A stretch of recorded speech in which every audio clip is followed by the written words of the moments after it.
अंकुश, कविता, कार्बनला वर बोला.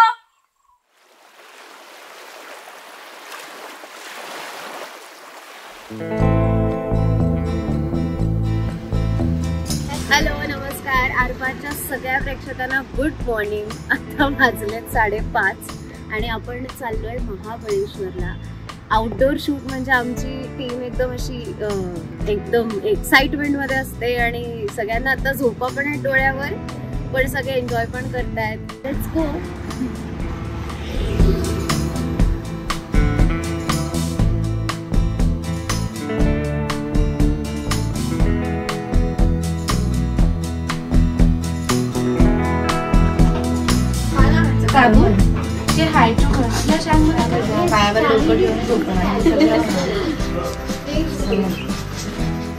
काय झालं? टाकी भरली. अगं नुसता खिडकीतून काय सांगतो, जा बाबा बरोबर बंद करायला. हा काय जायचंय? रस्ता जो झालाय, डांबरी जो रोड झालाय तो आता 5 दिवसांपूर्वी झालाय. 5 दिवसापर्यंत फुल असं होतं.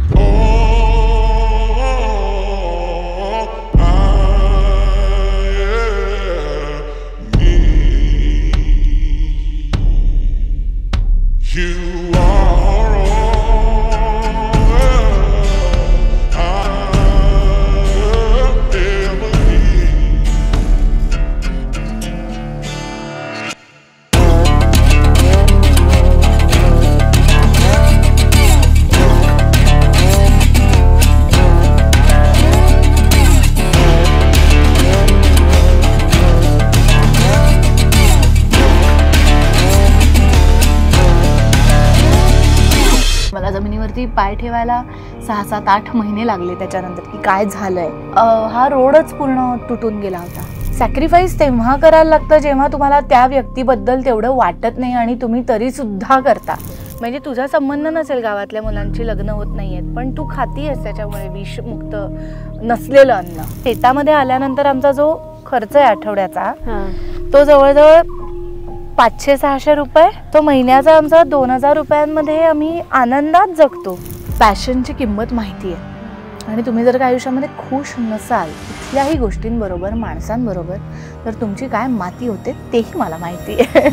तर त्यामुळे मी त्याला म्हटलं की चला सुरू करूया. पण इकडे जर अतिवृष्टी पाऊस झाला किंवा एक अर्थक्वेक आला आणि रस्ते बंद झाले तर पुढच्या 6 महिन्यासाठी तुमच्याकडे अन्न काहीच असणार नाहीये, इलेक्ट्रिसिटी असणार नाहीये. तेव्हा जर ह्युमॅनिटी नसेल तर मग तुम्ही सर्व्हायव्हलचा प्रश्न आहे. सो जेव्हा त्यामुळे ना एक वेगळ्या लेवलचा ट्रस्ट मला आता तिच्यामध्ये आहे आणि तो ट्रस्ट इतका डीप आणि इतका स्ट्रॉंग झालाय की that is the most beautiful thing that can happen to someone in a marriage. किती सुंदर आहे. आपल्या सोबत एक ब्रँड आहे जो तुझ्यासाठी फार काही नवीन नाहीये. ऑफकोर्स तू त्याची अम्बॅसिडर आहेस. सो बर्वा हे ऑर्गॅनिक कुठल्याही प्रोडक्ट्सना कायम सपोर्ट करत असतात. त्यामुळे त्यांनी आता एक जॅगरी प्रोडक्ट बनवलं, म्हणजे गुळाचं प्रोडक्ट आहे हे, आणि त्याच्यामध्ये बरेच टाईप्स आहेत, फ्लेवर्स आहेत. सो हे आमच्यातर्फे तुम्हाला थँक्यू. त्यांच्यातर्फे पण तुम्हाला मिळालंच असेल. खूप आधी, म्हणजे जेव्हा ते लॉन्च केलं नव्हतं तेव्हाच ते माझ्याकडे आलं होतं. कारण आता जयदेव किंवा कामाक्षीताई ते घरचे आता. आणि मी बर्वाचा चेहरा असल्यामुळे माझ्याकडे नाही आलं तर आमची भांडणं होती. सो त्यांचा गुळामध्येच इलायची हा फ्लेवर आहे, त्याच्यानंतर हळद आहे, हा जिंजर आहे. सो आणखीन पण एक आणि स्पायसी, स्पाइस मिक्स आहे. येस. सो हे अमेझिंग प्रोडक्ट्स बर्वाचे, आणि त्यांनी हा एपिसोड करण्यासाठी आम्हाला खूप मदत केली आहे. So thank you Barva. थँक्यू. नमस्कार. आरपार या यूट्यूब चॅनलवर मी तुमचं सगळ्यांचं मनापासून स्वागत करते. आपण काही दिवसांपूर्वी लाईफ इज ब्युटिफुल नावाचं एक सेगमेंट करत होतो, आणि त्यानंतर बरेच सेगमेंट्स चेंज झाले. म्हणजे वुमन की बात करायला लागलो, बॉईज टॉक नावाचं सेगमेंट माझं करायला लागलो, आणि नंतर मग असं वाटलं की आपण हे पुन्हा रिवाईव्ह केलं पाहिजे, आपण परत लाईफ इज ब्युटिफुल वरती आलं पाहिजे. आणि ट्रू जस्टिस देणारं कुठचं एखादा एपिसोड आपण करू शकतो किंवा आपण कुठे जाऊ शकतो लाईफ इज ब्युटिफुल दाखवायला.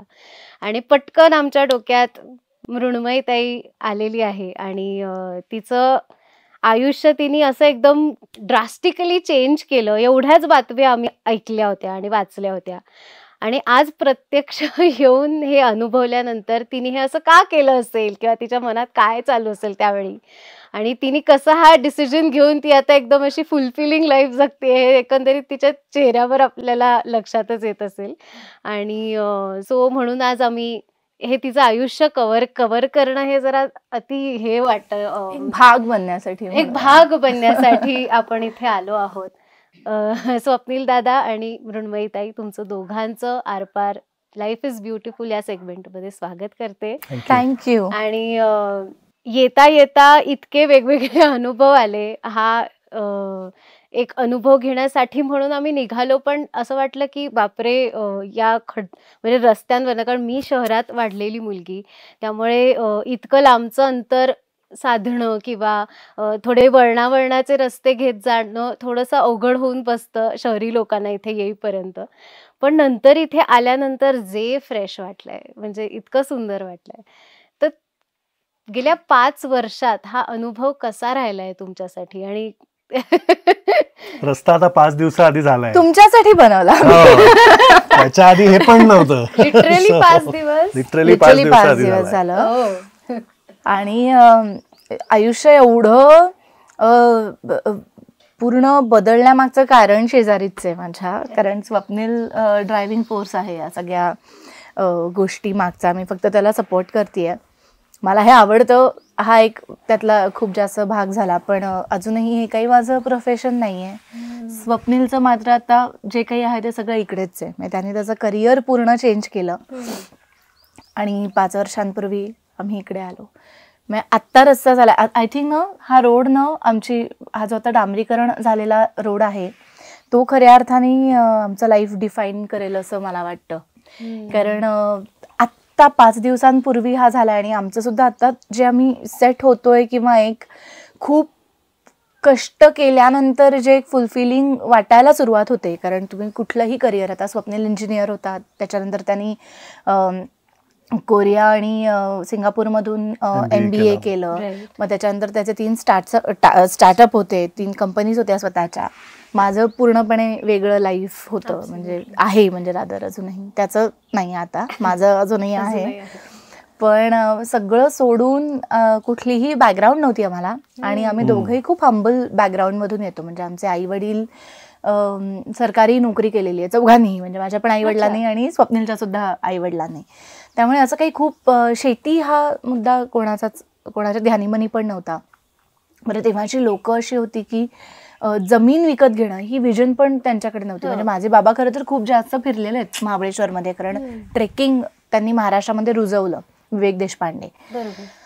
पण तर जमीन विकत घेण्यापासूनची सगळी प्रोसेस होती आणि ती 4-5 वर्ष हा रोड जो होता ना, त्या अतिवृष्टीमध्ये आपण बोलूच या त्याच्याबद्दल, पण ही अख्खी जमीन आम्ही दस्त केला आणि विदिन 15 days दोन्ही विहिरी बुजल्या, जमिनीचे तुकडे तुकडे होऊन दुभंगली होती पूर्ण जमीन. मला जमिनीवरती पाय ठेवायला 6-7-8 महिने लागले त्याच्यानंतर की काय झालंय. आणि तिथून आमची सुरुवात झाली. हा रोडच पूर्ण तुटून गेला होता, वाहूनच गेला होता. त्यामुळे आम्ही कसे बसेच यायचो. पण आत्ता जाऊन कुठे ते सगळं आम्ही सेट केलंय. आणि म्हणून मी म्हटलं की तो रोड जसं आता डांबरीकरण झालं आणि इथपर्यंत पोचताना किती छान वाटतं, जरी वळणावळणाचे रस्ते असले तरी सुद्धा. एकतर त्याची सवय झाली आम्हाला वळणावळणाच्या रस्त्यांची, आणि तसंच वेळ ते सगळं इतकं सिम्बॉलिक आहे आमच्या आयुष्यामध्ये की त्याची सवय झाली आणि now we R very happy. म्हणजे आता आम्हाला ते सगळं स्मूथ वाटतंय. ते सुंदर. मला आवडेल हे ऐकायला की ही सुरुवात नेमकी कशी झाली. म्हणजे कुठेतरी एक गावी जाऊया का असं एक लोकांच्या डोक्यात येतं. आणि मी तर अशी मुलगी आहे अनफॉर्च्युनेटली की मला म्हणजे गाव आहे पण गावात कोणी राहतच नाही आमचं. त्यामुळे मला गावच नाही असं म्हणायला लागतं एका पॉइंटला, अनफॉर्च्युनेटली ऑब्व्हियसली. पण ज्यांचं गाव असतं किंवा ज्यांचं घर असतं गावाला, त्यांची अशी एक ओढ असते कायम की गावाला जाऊया. तर तुमचं तसं काही होतं, म्हणजे तुमचं इथे आजूबाजूला काही आहे की मग अचानक रॅन्डमली हा थॉट? नाही, हा थॉट कसा झाला तर बेसिकली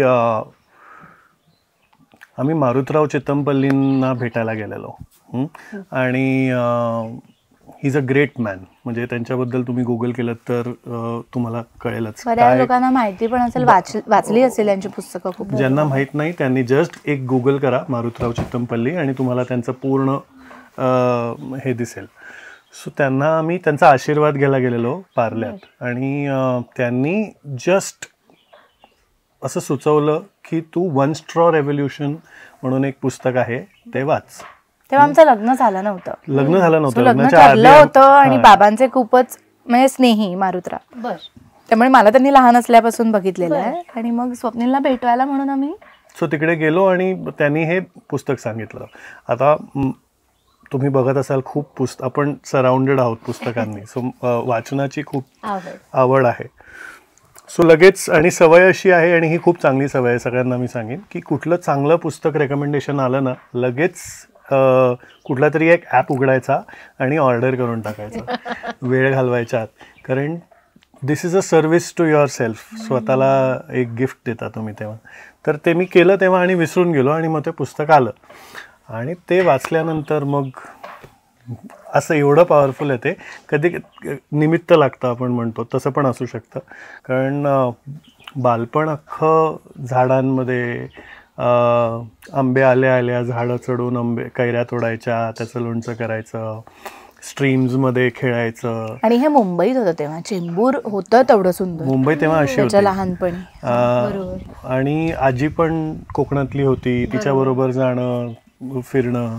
सो कुठेतरी लहानपणी ना तो खूप एक निसर्गाचा एक्सपोजर होता आणि ते कुठेतरी एक जाऊन बसतं तुमच्यात.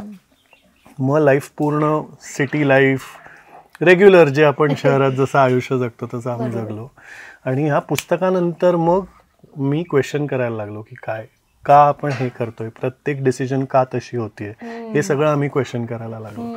आणि मग हळूहळू मग अभ्यास केला आम्ही त्याच्याबद्दल, कोर्सेस केले, पुस्तकं वाचली, लोकांच्या शेतावर जाऊन व्हॉलेंटियर केलं.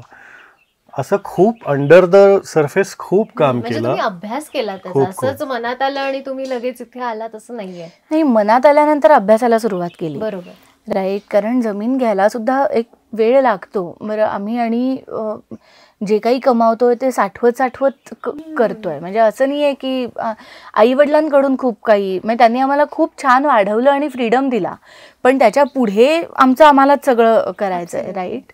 सो तिथून सुरुवात झाली. आणि स्वप्नीलनी ते सांगितलं नाही, पण आमचं लग्न ठरलं ना तेव्हापासून ना स्वप्नीलचं असं होतं की तो जे करत होता तो म्हणजे आज कालच आम्ही हे बोललो ना, स्वानंदी येऊन गेली काल इकडे, स्वानंदी टिकेकर, आणि आम्ही म्हटलं की जनरल की स्वप्नील जे करत होता तेच तो जर का करत राहिला असा त्याच्या कंपनी, तर आता कदाचित आमचं अंधेरीमध्ये एक मोठं ऑफिस असलं असतं आणि आम्ही वाटेल ते करू शकलो असतो, वेड्यासारखा पैसा असला असता.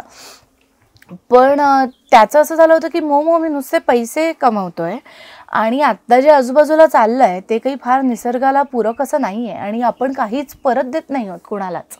आपण जस्ट घेतोय ओरबाडून घेतोय. आणि तो मला म्हणाला की मला नाही वाटत आहे की आता जे मी करतोय ती माझी पॅशन आहे. I am good at it because he is anyway good at everything. तो इतका तो किडा आहे, म्हणजे तो असं बोर्ड 12वी बोर्ड वगैरे त्याचे सगळा तो झोन आहे त्याचा लाईफमध्ये, तर त्याच्यामुळे तो किडा आहे त्याच्यातला. त्यामुळे त्याच्यासाठी अवघड ॲज सच त्यांनी ठरवली की गोष्ट नसते, पण तुला सॅटिस्फॅक्शन मिळतंय का. आणि तेव्हा माझी जी कामं चालू होती तेव्हा मनफकिरा माझा सिनेमा डिरेक्ट करायला सुरुवात झाली होती वगैरे वगैरे वगैरे. आणि मी अशी पॅशननी म्हणजे मला खूप एन्जॉय, खूप मजा येते आणि मला हेच करायचं आहे वगैरे, असा तो सगळा झोन माझा होता.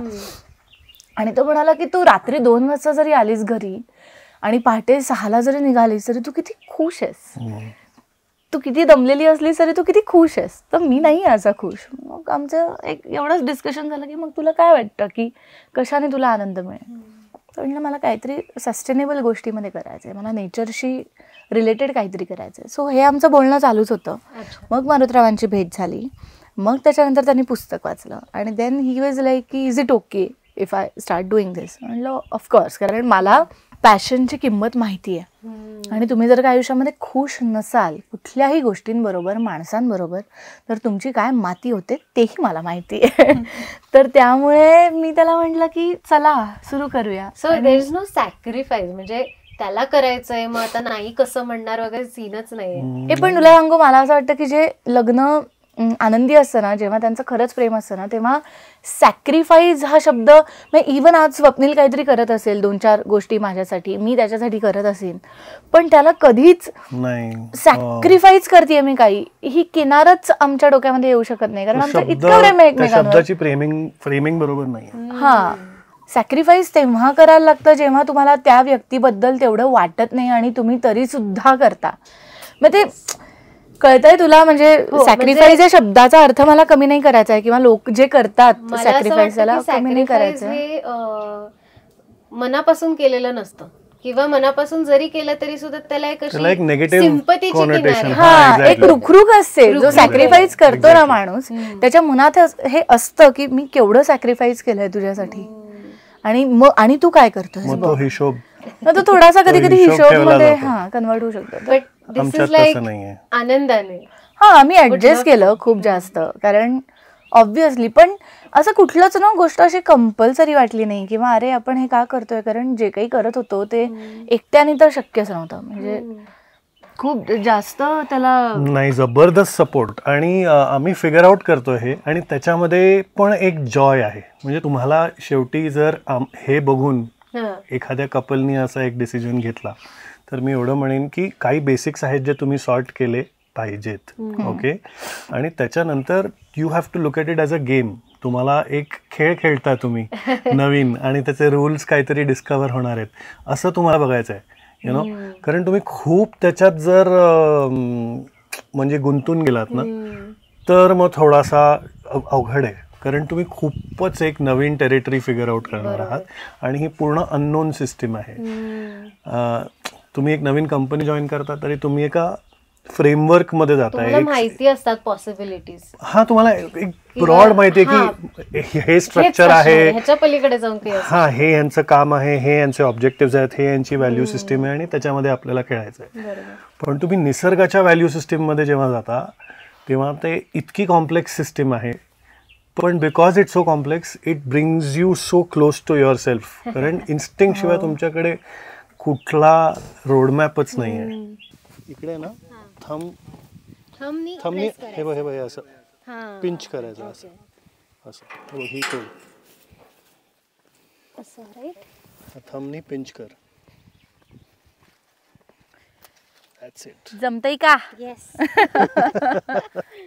मला इतकी मजा वाटतेय की हा जो साईज आहे, हा तुम्ही सगळेजण बघत असाल की ह्याला प्लास्टिकचं मल्चिंग सुद्धा नाही केलंय.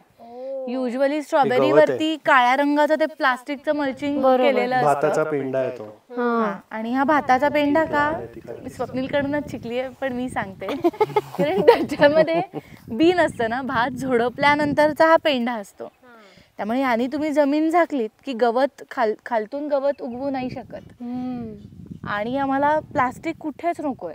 आणि ही स्ट्रॉबेरी करणं आहे कठीण आहे. पहिल्या वर्षी एवढी चांगली नव्हती आली आमची स्ट्रॉबेरी, पण यावर्षी सी हे फळ one of the best, 100% organic. म्हणजे याहून जास्त चांगलं नाही होऊ शकत, काही नाहीच मिळू शकत तुम्हाला. हे बघ, ढंपू आला इकडे, एक ढंपू. अंकुश आहे ना, तो चांगल्या चांगल्या स्ट्रॉबेरीज लपवून ठेवतो मग याच्या खाली. त्यामुळे जेव्हा गठ्ठा झालेला असतो गवताचा, तेव्हा समजायचं की अंकुशने त्याचं काम केलंय. स्ट्रॉबेरी ते पाखरांनी खाऊ नये म्हणून तुमच्यापासून लपवते की नाही, पाखरांपासून. सो हे बघ, हे पक्ष्यांनी खाल्लेलं आहे आणि ते आम्ही खातो. तुझ्या समोर आहेत 2 सुंदर. ती पण झाली आता स्वप्न काढते, पिकून जाईल. हा, तिला अशा अननोन एन्व्हायरमेंटशी जुळवून घेणं कसं चॅलेंजिंग आहे हे एक्झाम्पल्स मध्ये सांग मला. बापरे, खूप. सो पहिला तर ऑब्व्हियसली फायनान्शियल, आय थिंक आपण बोललोच पाहिजे की it's going to be a cost centre. म्हणजे ह्याच्यामध्ये पैसे तुम्हाला सुरुवातीला ओतावे लागणार आहेत. काहीतरी उत्पन्न करायला. आता डिपेंड्स तुम्ही कुठल्या स्टेजवर, कशी जमीन घेतली आहे, तिचं काय स्टेटस तुमची आहे, फायनान्शियल बॅकग्राऊंड काय ते पण खूप इम्पॉर्टंट आहे. तर तुमचे एक बेसिक जे सर्व्हायवलसाठी, मी जेव्हा बेसिक म्हणतो तेव्हा तुम्ही एक नीडचा ऑडिट करायचा की ठीक आहे, आपण आपल्या दोघांना ह्या गोष्टी आवडतात, एवढा आपला ह्याचा खर्च आहे, त्याचा खर्च आहे, वॉट एव्हर. ते खर्च सगळे गावात आल्यानंतर ऑलमोस्ट कमी कमी कमी होत एक पॉईंटला 0 होतात बरं का. म्हणजे आता भाजी आम्ही घेत नाही, फक्त तेल, मीठ, साखर घेतो, बाकी सगळं शेतात येत आहे. सो तो सगळा खर्च आपला वाचला. तांदूळ शेतातला आहे, गहू शेतातला आहे, आणि जे शेतातलं नाही आहे ते गावातनं कोणतरी येऊन प्रेमाने देतं, किंवा म्हणजे दूध तिखट येतं, चिखलीमधून दूध येतं. आणि ही सगळी ती इकोसिस्टीम सेट होणार, हे 100% होणार. पण सुरुवातीला तुम्हाला त्याच्यामध्ये इंटिग्रेट व्हायला वेळ लागणार आहे, त्याच्यासाठी काही पैसे लागणार आहेत, छोटंसं एक घर बांधण्यासाठी काहीतरी तुम्हाला लागणार आहे. Of course all this is it depends, पण ते एक थॉट प्रोसेस तुम्ही केली पाहिजे. सो मला आता वाटतं की मी जे हे बघते, so this is well equipped, म्हणजे असं काही कुठेही वाटणार नाही की काहीतरी मिसिंग आहे. बॉस माझं किचन आहे. तिने हायजॅक केलं ते किचन. मी खूप सिम्पल करत होतो. सिम्पलच आहे, पण स्वप्नील तू सुरुवात केली भांडणाला. अगं ते 2च गोष्टी माझं म्हणजे जसं हे होतं की फ्रीज मध्ये एक माणूस राहू शकतो. जेव्हा याची वर्कशॉप होतात ना तेव्हा ते फ्रीज पण कमी पडतं. त्यामुळे मी त्याला म्हटलं होतं की जेव्हा 16, 17 माणसं तिथे शिकायला असतात तेव्हा You're right, you're always right. But I envisioned like a small fridge. हे नाही बदलू शकत, तुम्ही जागा किती बदला हे नाही बदलू शकत. त्या फ्रीजवरून ह्या माणसाने मला 1.5 महिना छळलंय की तुझ्यासाठी आता घरच नवीन बांधतो या फ्रीजला ठेवायला वगैरे वगैरे वगैरे. इथून सुरुवात केली आणि आता त्याला होपफुली त्याला कळेल की सगळं. मी जॅम्स बनवतो इकडे, तर हो, कारण स्ट्रॉबेरी इथेच आहे, तर आमचे सगळे काय जॅम्स बनतात, तर त्याला क्युअर करायला 7 दिवस फ्रीजमध्ये ठेवायला लागतं. सो तर आणि आम्ही आता इथून कुठलीही गोष्ट, एखादी गरजेची गोष्ट जर का आम्हाला आणायला जायचं असेल तर आत्ता हा रोड झालाय ना, आधी आम्हाला अर्धा तास वर जायला लागायचा, अर्धा तास खाली यायला लागायचा, आणि ते पण खड्ड्यांमधून. म्हणजे सो नियरेस्ट किराणा मालवाला 12 किलोमीटरवर आहे.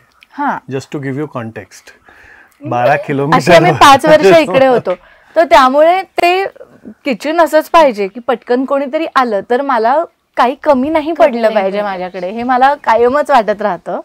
आणि म्हणून ते तसं आहे. तर गॅस संपला, उद्या काहीतरी झालं तर एक छोटीशी इलेक्ट्रिकची शेगडी, जी पण मी विकत नाही घेतली, जिंकली आहे वगैरे. तो एक किस्सा आहे, तो नक्की प्लीज सांगू का तो? याला माहिती आहे तो. तर आमचं झीचाच एक कुकरी शो होता, त्याच्यात आम्ही सारेगामाचं प्रमोशन करायला गेलो होतो, आणि मग त्याची अशी प्राइजेस असतात ना की एक इलेक्ट्रिक शेगडी होती, एक आणखीन काहीतरी होतं, आणि एक अवन होता. तर जो सगळं जिंकेल त्याला तो अवन होता. तर माझ्याकडे अवन ऑलरेडी होता, सो माझं असं आलं की मला टॉपचं काही जिंकायचं नाहीये. तर तो सेकंड राऊंड होता, जेव्हा मला कळलं की त्याचं प्राइस इलेक्ट्रिक शेगडी आहे, तेव्हा मी सलीला वगैरे सगळ्यांना धमकी दिली, ही राऊंड कोणी नाही जिंकणार आहे, मला शेतावरती शेगडी पाहिजे, इलेक्ट्रिक शेगडी पाहिजे. आणि ते हरले सगळे. या मजेचा मुद्दा सोडून द्यात, पण या घरातल्या प्रत्येक छोट्या गोष्टीपासून प्रत्येक गोष्टीमध्ये आठवणी. कारण हे अगं घर आम्ही सिरियसली असं कण ते नाही का आपण म्हणतो की खारुताई अशी पाठीवरती माती लावून तिने तसं केलं, तर आम्हीच त्या खारी होतो हे घर बनवताना. थोडं करत. नेमकी प्रोसेस काय होती अख्खं घर जेव्हा तुम्ही बनवायचं? कारण मला वाटतं माणसं मिळणं अवघड जात असेल इथे. खूप अवघड. सो ऑलमोस्ट ह्याचे तुकडे आम्हीच बांधलेत. म्हणजे हे घर बांधायला गवंडी काम केलं, प्लास्टरिंग केलं, पत्रे मारले वरती. तुम्हाला अजिबात त्याचा काही गंध नव्हता, पण इंजिनिअरिंग फर्स्ट इयर मध्ये सगळं केलं होतं. आणि तो किडा परत आला, म्हटलं आपणच करूया सगळं. ड्रिल मशीन घ्या, म्हणजे आणि मॉर्टर पेसल घ्या. आणि आता आमचा जो फॅब्रिकेटर होता ज्यांनी अर्ध काम केलं, तर या पिलर पर्यंत त्यांनी काम केलं. पुढचा पत्रा नव्हताच घराला, खूप महिने पत्रा. अर्ध घर ओपन होतं बेसिकली. इकडचा जो पत्रा आहे खालचा एंट्रन्सच्या इकडचा तो स्वप्नीलने ठोकलेला पत्रा आहे. हा त्याच्यानंतर वरच्या पायऱ्याच बांधल्या नव्हत्या, फक्त खूप दिवस पायऱ्याच नव्हत्या, नीट गेटच नव्हती. तर आमचे कार्बन हनीवा रोज म्हणजे आमचा तो एक छळ असायचा की ते कुठेतरी पळूनच जायचे रोज. तसं लिटरली तुकड्या तुकड्यात. आमचे पेंटर्स आतमध्ये जेव्हा बांधून झालं तेव्हा स्वप्नीला कंपल्सरी चुन्याचं मॉर्टरच हवं होतं, कारण मग किडे येत नाही, कीड लागत नाही. हा सॉरी प्लास्टर हवं होतं. ते पळून गेले पेंटर, कोणीच करायला नाही. शेवटी महिनाभर वाट पाहिल्यानंतर आम्ही वैतागलो आणि म्हटलं की आता हे काही खरं नाही. आम्ही घेतलं पत्र्यावरती माल भरून सटासट ओढून हे अख्खं घर आम्ही दोघांनी केलं. 1.5-2 दिवसात संपवलं. आणि 1.5-2 दिवसात हो, अख्खं घर 2 दिवसात आम्ही उडवलं. म्हणून घर छोटं आहे ग, 12x30. पण हे किती सुंदर आहे ते. पण हे सगळं एक स्टेटमेंट आहे ऍक्च्युअली. आम्हाला हे एक्सपेरिमेंट होता की एवढं म्हणजे किती जागा लागते तुम्हाला कम्फर्टेबल आणि छान आयुष्य जगायला, रिच आयुष्य जगायला. आम्ही काहीही कॉम्प्रोमाइज करत नाही बरं का. तू बघितलंस आतमध्ये सगळं आहे, टीव्ही नाहीये, सगळं आहे, कॉम्प्रोमाइज पण नाही. हा तो नाही. Exactly, it's intentional. एक्झॅक्टली. खूप पुस्तकं आहेत, ओपन स्पेसेस खूप आहेत, क्लोज स्पेस एवढीशी आहे. आणि त्यामुळे आम्हाला कधी तिथं साफसफाई करायची झाली तर 10 मिनिटात आम्ही करून मोकळे असतो. मेंटेनन्स काहीच नाही, खूप नॅचरल लाईट आणि वारा आहे. आणि घर खूप सायंटिफिकली डिझाईन केलं आहे, ते दिसतं. सो बेसिकली मागची जी भिंत आहे, एक भिंत अख्खी तो डोंगरच आहे, तिला डोंगरापासून आम्ही सेपरेटच नाही केलं. सो घराच्या आत त्या डोंगरामुळे एसीचं काम करतो अख्खा डोंगर आमच्यासाठी. सो घराच्या आत नेहमी 23 आणि 24 डिग्रीच्या मध्ये टेम्परेचर असतं, त्याला थर्मोरेग्युलेशन म्हणतो. रूफचा जो अँगल आहे त्याच्यामध्ये फक्त विंटरचा सन म्हणजे दक्षिणायनचा जो सूर्य असतो तोच सूर्य इथपर्यंत येतो आणि उबदार ठेवतो घराला. जसं समर सुरू होतो, उत्तरायण सुरू होतं, सूर्य वर जायला सुरुवात होते आणि मग फेब्रुवारी नंतर इकडे अजिबात ऊन येत नाही, पूर्ण सावली असते. सो घर गार राहतं. सो अशा छोट्या छोट्या गोष्टी आहेत. तिचं ओरिएंटेशन असं आहे की पश्चिमेचा वारा येऊन अख्खं घर गार करून बाहेर जातं. सो छोटीशी स्पेस बांधायची, पण ती निसर्गाचं ज्ञान घेऊन जेव्हा तुम्ही बांधता ना तेव्हा तुम्हाला एसीची गरज लागत नाही, पंख्याची गरज लागत नाही. हळूहळू फ्रीज पण आता आम्ही काय करतोय, एक अख्खं अंडरग्राउंड रूम बांधतोय. तर पृथ्वीच्या खाली आपण पाहिजे तर तो एक शॉट घेऊ शकतो. थर्मोमीटर टाकू आपण, बाहेर टेम्परेचर फॉर एक्झाम्पल आता 30 डिग्री असेल ना, जमिनीच्या आत 12 डिग्री सेल्सिअस कमी असतं, 12 degrees. So it's like a fridge under the ground. So तिकडे खोली बांधायची अंडरग्राउंड आणि त्याच्यामध्ये सगळं तुम्ही तुमचं स्टोअर करायचं. So that is the next project. आणि मला वाटतं हे असे तुमच्या डोक्यात येतच राहणार आहेत, नवीन नवीन. You keep getting better and better आणि इव्हेंच्युअली तुम्ही कार्बन पॉझिटिव्ह लाईफ क्रिएट करायची. आता कार्बन निगेटिव्ह म्हणजे तुम्ही कार्बन फुटप्रिंट आहे तुमचा, तुम्ही जगलात तर काहीतरी घेताय अशी सिच्युएशन आहे. इव्हेंच्युअली आम्हाला अशा सिच्युएशनला यायचं आहे की तुमच्या असल्याने तुम्ही अबंडन्स क्रिएट करता. इंटरेस्टिंग. ती थॉट प्रोसेस. हे तुझं अभ्यासातून तुझ्या येत आहे म्हणजे की तुला कोणी सजेस्ट केलं, कसं आहे म्हणजे की ते पुस्तक तू रेफर केलंस? नाही, त्या पुस्तकात हे सगळं नाहीये. पण हे गंमत अशी की तुम्ही एक काहीतरी म्हणजे यू पुल एट समथिंग ना and the whole fabric comes to you. So ते म्हणजे खूप वाचलंय पुस्तकं आणि खूप कोर्सेस आणि सगळं. आमच्याकडे जे आम्ही भांड्याचे साबण वापरतो म्हणजे ते आता आम्ही स्वतः बनवतो सुद्धा, आमचा ब्रँड आहे. तर त्याच्यामुळे ह्या शेतावरती एकही गोष्ट टॉक्सिक नाहीये. ह्यातली प्रत्येक गोष्ट मातीमध्ये जाऊन ती झाडं हॅपीली ते पाणी पितील आणि म्हणजे असंच होणार आहे. तर त्याच्यामुळे मग तुम्ही ते जो बोला ना की एक गोष्ट तुम्ही सुरू केलीत ना की त्याच्यानंतर ते सगळंच तुम्हाला हे व्हायला लागतं. कपड्यांचा साबण आमचा हा ऑर्गॅनिकच आहे, त्याच्यामध्ये बाकी काही नाहीच आहे. किंवा बायोएन्झाईम म्हणजे घरामध्ये आम्ही सगळं आता काय टेबल टॉप आपल्याला क्लीन करायचं आहे तर ते घरामध्ये बनतात. आमची लिंबाची सालं साईडला काढून ठेवलेली घरात बनतात, डिटर्जंट घरात बनतात, सगळे नॅचरल बनतात. आम्ही लिंब फेकत नाही, ती गोळा करतो. अच्छा. त्याचा खूप सिम्पल प्रोसेस आहे ज्याच्याने तुम्ही खूप पॉवरफुल क्लीनर बनवू शकता. त्याला बायो एन्झाईम म्हणतात. तुम्हाला मी दाखवतो. आमच्याकडे 3-4 कॅन असे भरलेले असतात नेहमी. त्याच्यामध्ये थोडासा बेकिंग सोडा टाकला तर तो तुमचा कपडे धुण्याचा साबण होतो. त्याच्यामध्ये थोडीशी शिकेकाई आणि रिठा टाकली तर तो तुमचा भांडी घासायचा साबण होतो. सो असं करून अपस्ट्रीमलाच प्रॉब्लेम सॉल्व्ह करून टाका. म्हणजे तुमचे साबणच टॉक्सिक नसतील तर मग ते पाणी जेव्हा तुमच्या केळ्याच्या झाडाला जाईल तेव्हा काही प्रॉब्लेमच नाही. आणि तुमच्या स्किनला पण. So everything that we been using is. मला वाटतं तुमच्याकडे डस्टबिनच नाहीये. नाही. हो, म्हणजे ओल्या कचऱ्यासाठी नाही, आणि जो कोरडा कचरा होतोय तो सुद्धा आम्ही कॉन्शियसली खूप कमी करण्याचा प्रयत्न करतोय. म्हणजे अजून झालो नाहीये, पण द ऑब्जेक्टिव्ह पूर्ण झिरो वेस्ट आम्ही नाही अजून अचीव्ह करू शकलोय, पण ते त्याला खूप म्हणजे it's a huge task, but we are getting there. Slowly but surely we are getting there. Basically आम्ही इकडे 60 पेक्षा जास्त स्पीशीज ओके. उगवतो. वाव. आणि तीच आमची टीचिंग आहे की मोनोकल्चर नका करू. याच्यामध्ये पण तुम्हाला कांदा, लसूण आणि झेंडू असे 3 पिकं अलॉंग विथ स्ट्रॉबेरी आम्ही घेतले. ओके. मिरच्या लावलेल्या त्या फेल झाल्या, नाहीतर मिरच्या पण असत्या. आणि खालच्या शेतात तुम्ही बघाल आपण जाऊ. What I mean by that. So polycultures करायचं, जंगल बनवायची जिकडे तुम्ही जाता तिकडे. भरपूर स्पीशीज एकत्र मिक्स करायच्या. एकमेकांना ते हेल्प करतात आणि खूप स्ट्रॉंग आणि बॅलन्स्ड तुमचं शेत असतं. सो आता इथे जशी स्ट्रॉबेरी आहे तसं अजून तू काय म्हणाला? हे काय? इकडे स्ट्रॉबेरी आहे, कॅबेज आहे. हे ह्या फील्ड मध्ये अनियन, स्ट्रॉबेरी, झेंडू आणि माठ आहे.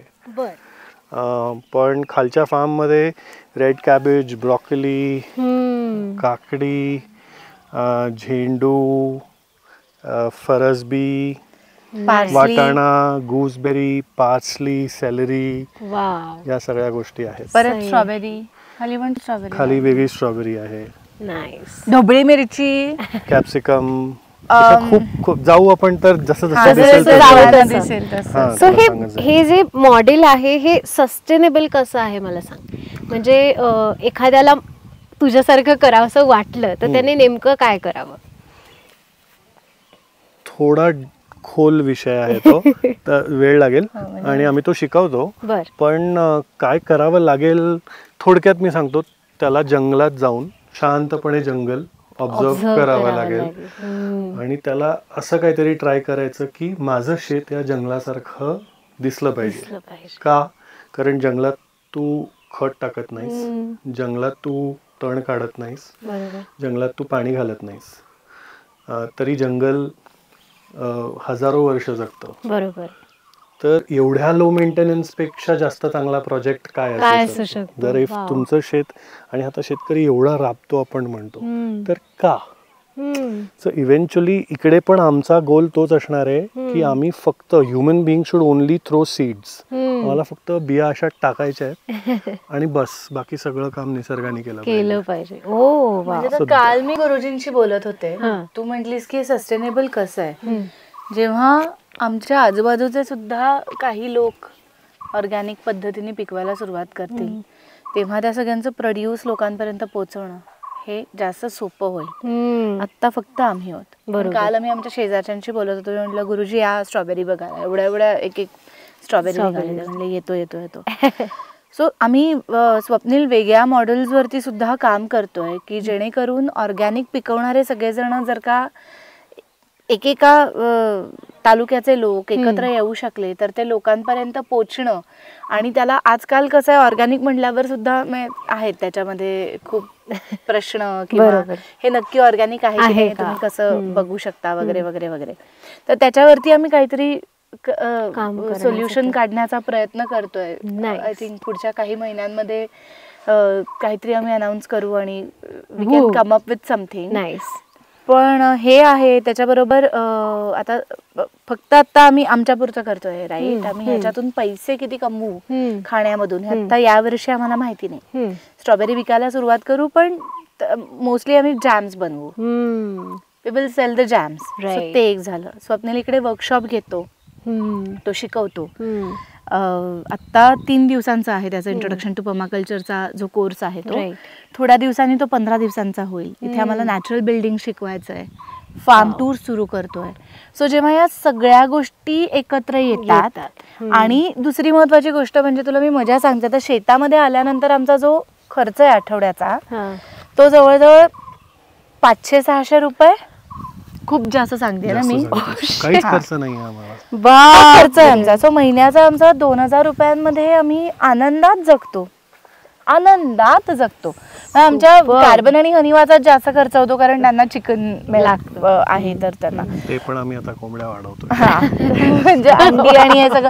अंडी आता आमची येतील, कोंबड्या प्रॉपर होतील. आम्हाला गाय हवी आहे शेतावरती, ते थोड्या दिवसांमध्ये साध्य करता येईल. मग जेव्हा तुमच्या गरजाच कमी होतात किंवा गेल्या 5 वर्षांमध्ये मला नाही आठवते की मी असे वारंवार कपडे विकत घेतले. माझा वर्षाचा कपड्यांचा खर्च हा जवळजवळ 20-1,000 रुपये असेल. बरोबर. जो माझ्या प्रोफेशनला हा खूपच कमी आहे. म्हणजे कोणाचाही असो, अगं दिवाळीमध्येच लोक एवढे एक्झॅक्टली 10,000 हजाराच्या साड्या असतात लोकांच्या जनरल. पण तेवढाच आहे, त्याच्या व्यतिरिक्त काही लागतच नाहीये मला. किती सुंदर आहे. तर आणखीन माझा जो काकाच माझे अकाउंट सांभाळतो, गेली 5 वर्ष आमचा जो त्याची बोंब अशी असते की अगं काहीतरी खर्च कर, मी दाखवू कसं, टॅक्स तुझा वाचू कसा, खर्चच नाहीये मला दाखवायला, तर मग तुला भरायलाच लागतील जेवढे पैसे तुला टॅक्सचे भरायचे, मी वाचवू कसा तुझा टॅक्स. तो उलटा असा प्रवास सुरू आहे. तू सुरुवातीला जेवढं म्हणजे स्पेंडिंग होतं ते म्हणजे ते जास्त होतं तुझं आणि आता ड्रास्टिकली चेंज झालं. खूप जास्त कधीच नव्हतं. कायमच थोडक्यामध्ये ते आता काय म्हणूया, मी तशीच आहे. मला अजूनही ब्रँड्स माहिती नाही आहेत, मला कळत नाहीत. राईट. पण जे काही होतं ते पण ऑलमोस्ट नेग्लिजिबल झालंय आता. ना के बराबर. Wow, super. मी खूप प्राऊडली म्हणजे हे लाईफ जगतोय. ही कशी आपल्याला नाही दिसली का ती पिकायची घे. तुझ्या पायाला भाजत नाहीये? नाही. काय माझ्या? नाही. शेतात कधीच शेतकरी कुठलाही शूज घालत नाही. सो आमचा तो छोटा खुशाल तर लिटरली तो 2.5 वर्षांचा आहे. त्याला म्हणजे मला भीती वाटते, तो विदाऊट चपला इकडून तिकडून, पण ते पोरग असं हे होणार आहे, सॉलिड होणार आहे. मला अजून जमत नाही. हे सगळेजण विदाऊट चप्पल फिरतात, मी थोडीशी अशी होते जरा. मी परवाच बोलले ना, मी मला चप्पल न घालता जरा वाढवायचं आहे म्हणून जाते मी. ऑब्व्हियसली मातीमध्ये जाते, नाही करू शकत आहे. मला टोचतं, यांना टोचणं पण बंद झालंय आता. हो, वाईट वाटतच. म्हणजे ह्याच्यावर मी चप्पल काढून फिरते, पण मग तिकडून इथे येईपर्यंत माझं एक असं हे असं एक चालू असतं, कॅटवॉक चालू असतो. तुला ओळखलं कोणी इकडच्यांनी? हो, ओळखलं ना. म्हणजे टीव्ही त्यांच्यापर्यंत पोहोचलाय. टीव्ही चालूच असतो, दिवस रात्र चालू असतो, तो काही मुद्दा नाही. पण मग त्यांना तर उलट असं की अरे बापरे सेलिब्रिटी, हे असं काही फिलिंग त्यांच्यासाठी आता नाही राहिलं. आता त्यांना ते ते दिसतेच ना, मी त्यांना इकडे घरातली झाले.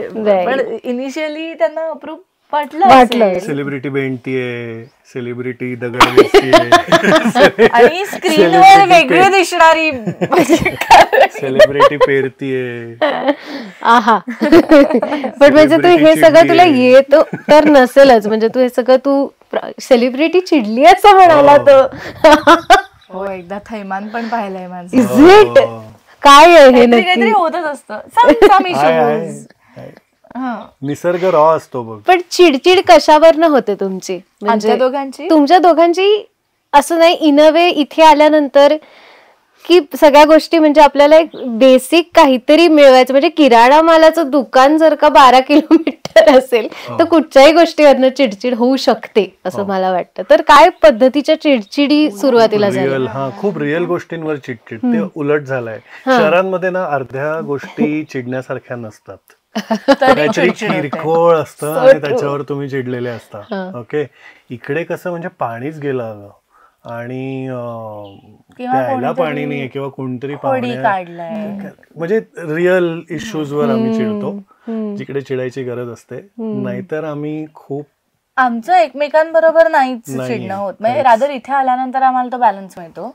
पुण्यामध्ये असताना माझी सतत चिडचिड चालू असते, मी खरंच सांगते. म्हणजे त्याचं असं होतं की थांब तू, कारण मी वैतागूनच येते. म्हणजे मी कामा करता जाते पुणे मुंबईमध्ये, मला ते काही झेपत नाही आता तिकडचं. म्हणजे मी 2 दिवसात, आणि फॉर्च्युनेटली माझ्या इंडस्ट्रीमधले सगळेजण आता इतके ओळखतात Supportive. आणि इतका जास्त त्यांनी पण मला सपोर्ट केलाय. म्हणजे लोक थांबतात, एक 15-15, 20-20 दिवस मीटिंगसाठी थांबतात, मी स्क्रिप्ट वाचण्यासाठी थांबतात, फॉलोअप घेतात. 2-2, 3-3 दिवस कॉलबॅक केला नाही तर मी शेतावर एवढं सांगितलं की ते ओके म्हणतात.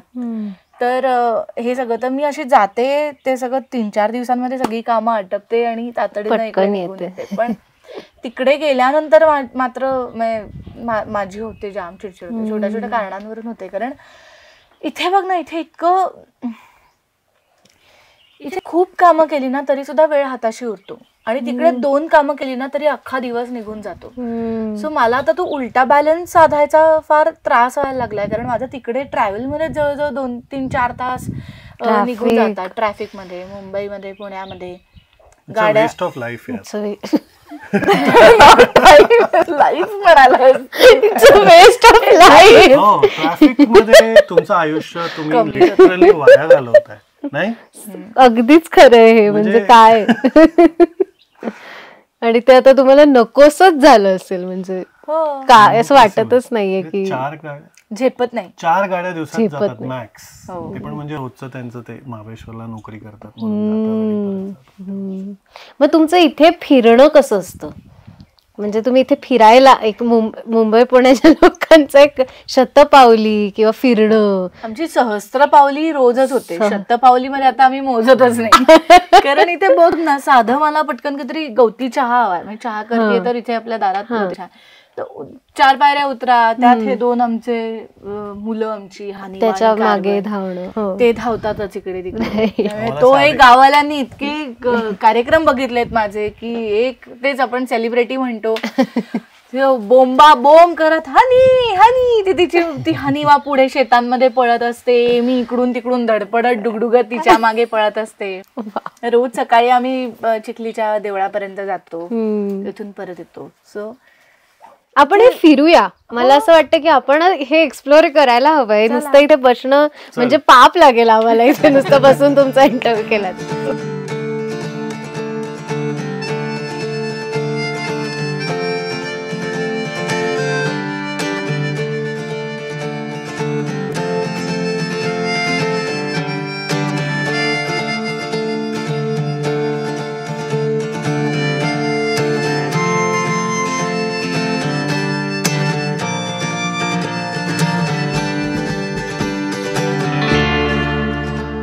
सो आता माझ्या अज्ञानाच्या अकॉर्डिंग मला फक्त इथे झेंडू कळतोय, बाकी कुठची भाजी कळत नाहीये. टोमॅटो पण कळतील कारण ते लागलेत. ऑब्झर्व पण होत नाही, पण टोमॅटो असे दिसतात असं. वाव. सो इथे एवढ्या सगळ्या भाज्या, म्हणजे मला एवढंच माहितीये की शेत असलं की फक्त भाताचं, फक्त कोबीचं अशी शेतं असतात. मग ही इतकं एकत्र कसं काय सगळं लावलंय तुम्ही? म्हणजे तर ह्याला इंटिग्रेटेड पेस्ट मॅनेजमेंट बर आणि मल्टी क्रॉपिंग बर हे 2 शब्द याच्यासाठी अप्रोप्रिएट आहे. बरोबर. ओके.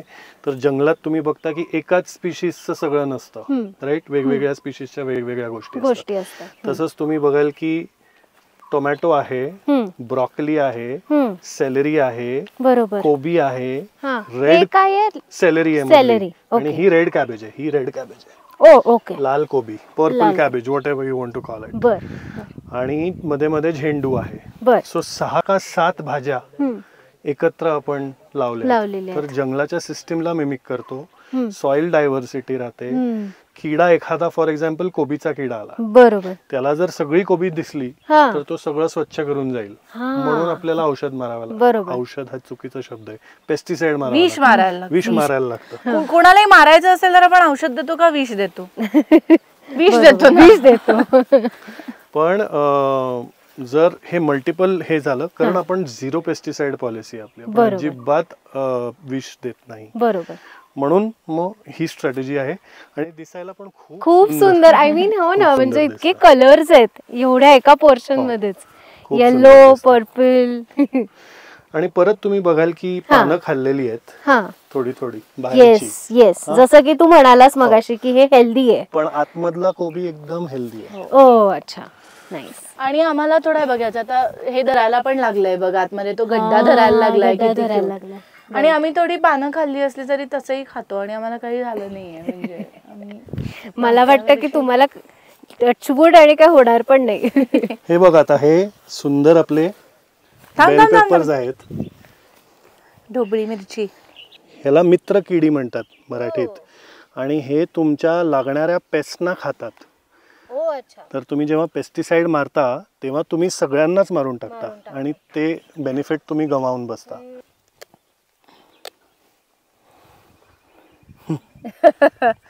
आणि असं आपण म्हणतो ना की तोडल्या क्षणी ते पोटात गेलं पाहिजे अर्ध्या तासाच्या आत, तर ती भाजी जिवंत असते.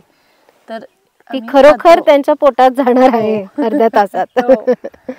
आणखीन एक सांगू काय आपली ब्युटी मिस झाली आहे किंवा या सगळ्यामध्ये, की पूर्वीच्या काळी एकमेकांच्या शेतामध्ये अख्खच्या अख्खं गाव जाऊन गोष्टी करायचं, तेव्हा बोलवण्याची पद्धत नव्हती. आता माणसं नाही मिळत आहेत गावामध्ये. गावाच्या गावं म्हातारी झालेली आहेत, तरुण माणूस औषधाला सुद्धा सापडत नाहीये, कारण सगळ्या तरुणांची मुंबईला खोली असल्याशिवाय लग्न होत नाही आहेत. गावाकडे बायका देत नाहीत, मुंबईला खोली नाही तर त्या तिकडे जाऊन धुणी भांडी करतील, सगळं करतील, पण त्यांना शेतात काम करायचं नाहीये. तर हे जे गावामध्ये घडलेली गोष्ट आहे ती तुमच्या ताटामध्ये येते.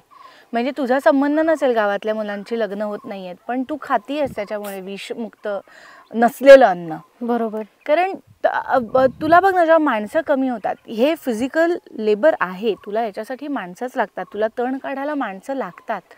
तू गवत कापायचं मशीन आणू शकतो, पण जेव्हा तुला बाकी गोष्टी करायच्या आहेत, बेड बनवायचे आहेत, लक्ष ठेवायचं आहे, तुला माणसं लागतात. त्याच्या पण टेक्निक्स आहेत की आपला खूप कमी तण येतो कारण आपण मल्च करतो. बरोबर. हा, जर हे मल्च केलं नसतं, ट्रेडिशनल फार्मिंग मध्ये खूप टेक्निक्स आहेत जे नॉट म्हणजे सेन्सिबल एवढे नाही आहेत. बरोबर. की जमीन चकाचक करणे, सगळं स्वच्छ दिसलं पाहिजे. लँग्वेज पण तशी आली. आता हे सगळं गवत पडलेलं त्याला घाण म्हणतात, पण हे घाण अजिबात नाहीये. कुठल्याही जंगलात जाऊन तुम्ही जर जमीन बघितली तर ती चकाचक असते का? त्याच्यावर पानं, पाचोळा, थोडीशी पडलेली फळं, एखादा प्राणी मेलेला असतो तो डिकम्पोज होत असतो. हे निसर्गाची प्रोसेस आहे सॉइल बिल्डिंगची. ती तुम्ही जर काढून टाकली तर मग निसर्ग जे सगळं काम करताय ते तुम्हाला करावं लागणार आहे. बरोबर. म्हणून एवढा कष्ट करावा लागतो, म्हणून तण येतो. आता इकडे आम्ही वीडच केलं नाहीये अगं, म्हणजे तण काढलाच नाहीये. ओके. 2 महिने झाले हे वावर पाणी खात आहे व्यवस्थित. त्याच्यामध्ये अगदी नॉमिनल टू नथिंग गवत आहे. अच्छा. आणि एवढं गवत मला चालतं.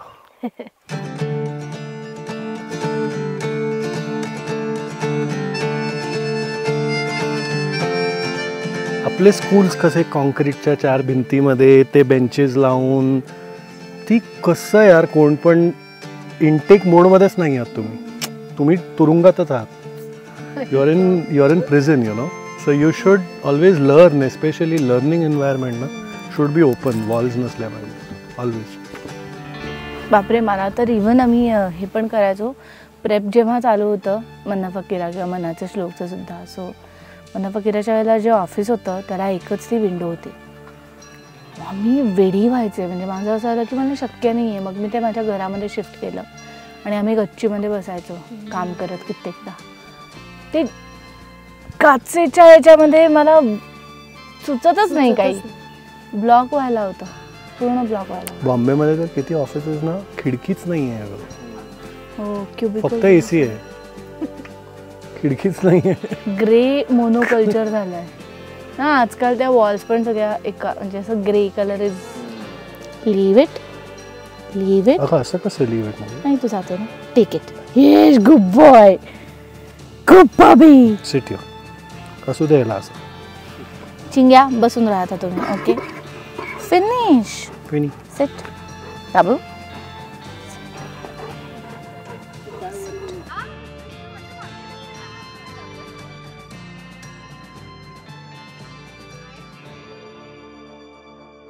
सो आपण मगाशी क्वालिटी आणि क्वांटिटी बद्दल बोलत होतो. सो हे आपण जेव्हा स्वतः पुरतं करतो तेव्हा मे बी ते सस्टेनेबल आहे असं आम्हाला वाटू शकतं, पण जेव्हा आपण क्वांटिटीचं म्हणतो किंवा मास प्रोडक्शन असेल, एखादा बिझनेस म्हणून आपण हे करणार असू, तर तेव्हा तू कसं बघतोस ह्या सगळ्याकडे? माझ्या प्रकारच्या फार्मिंग मध्ये तुला माणसं लागत नाही, तुला खत लागत नाही, तुला औषध लागत नाही, तुला फक्त बी पेरावं लागतं. बी पेरावं लागतं, ते पण फर्स्ट जनरेशन. आता हे जेवढं जाणार आहे, जेवढं आपण उगवलं त्याच्यामधलं आपण बी धरणार. बरोबर. एक का मी तुला कॉन्टेक्स्ट देतो, एक लेट्यूस जर तू फुलावर जाऊ दिलास तर त्याच्यामधनं कमीत कमी 2.5 ते 3 लाख बिया निघतात. 2.5 ते 3 लाख बिया एक लेट्यूस मधनं निघतात. ओके. म्हणजे पुढच्या वर्षी माझा एक लेट्यूस हा 2.5 लाख लेट्यूस my बनवू God. शकतो. एवढी अबंडन्स आणि एक्सपोनेन्शियल क्वालिटी निसर्गाने डिझाईन मध्ये दिली आहे. ओके. तुला अजून काय प्रॉफिटेबिलिटी पाहिजे त्याच्या पुढे? वाव.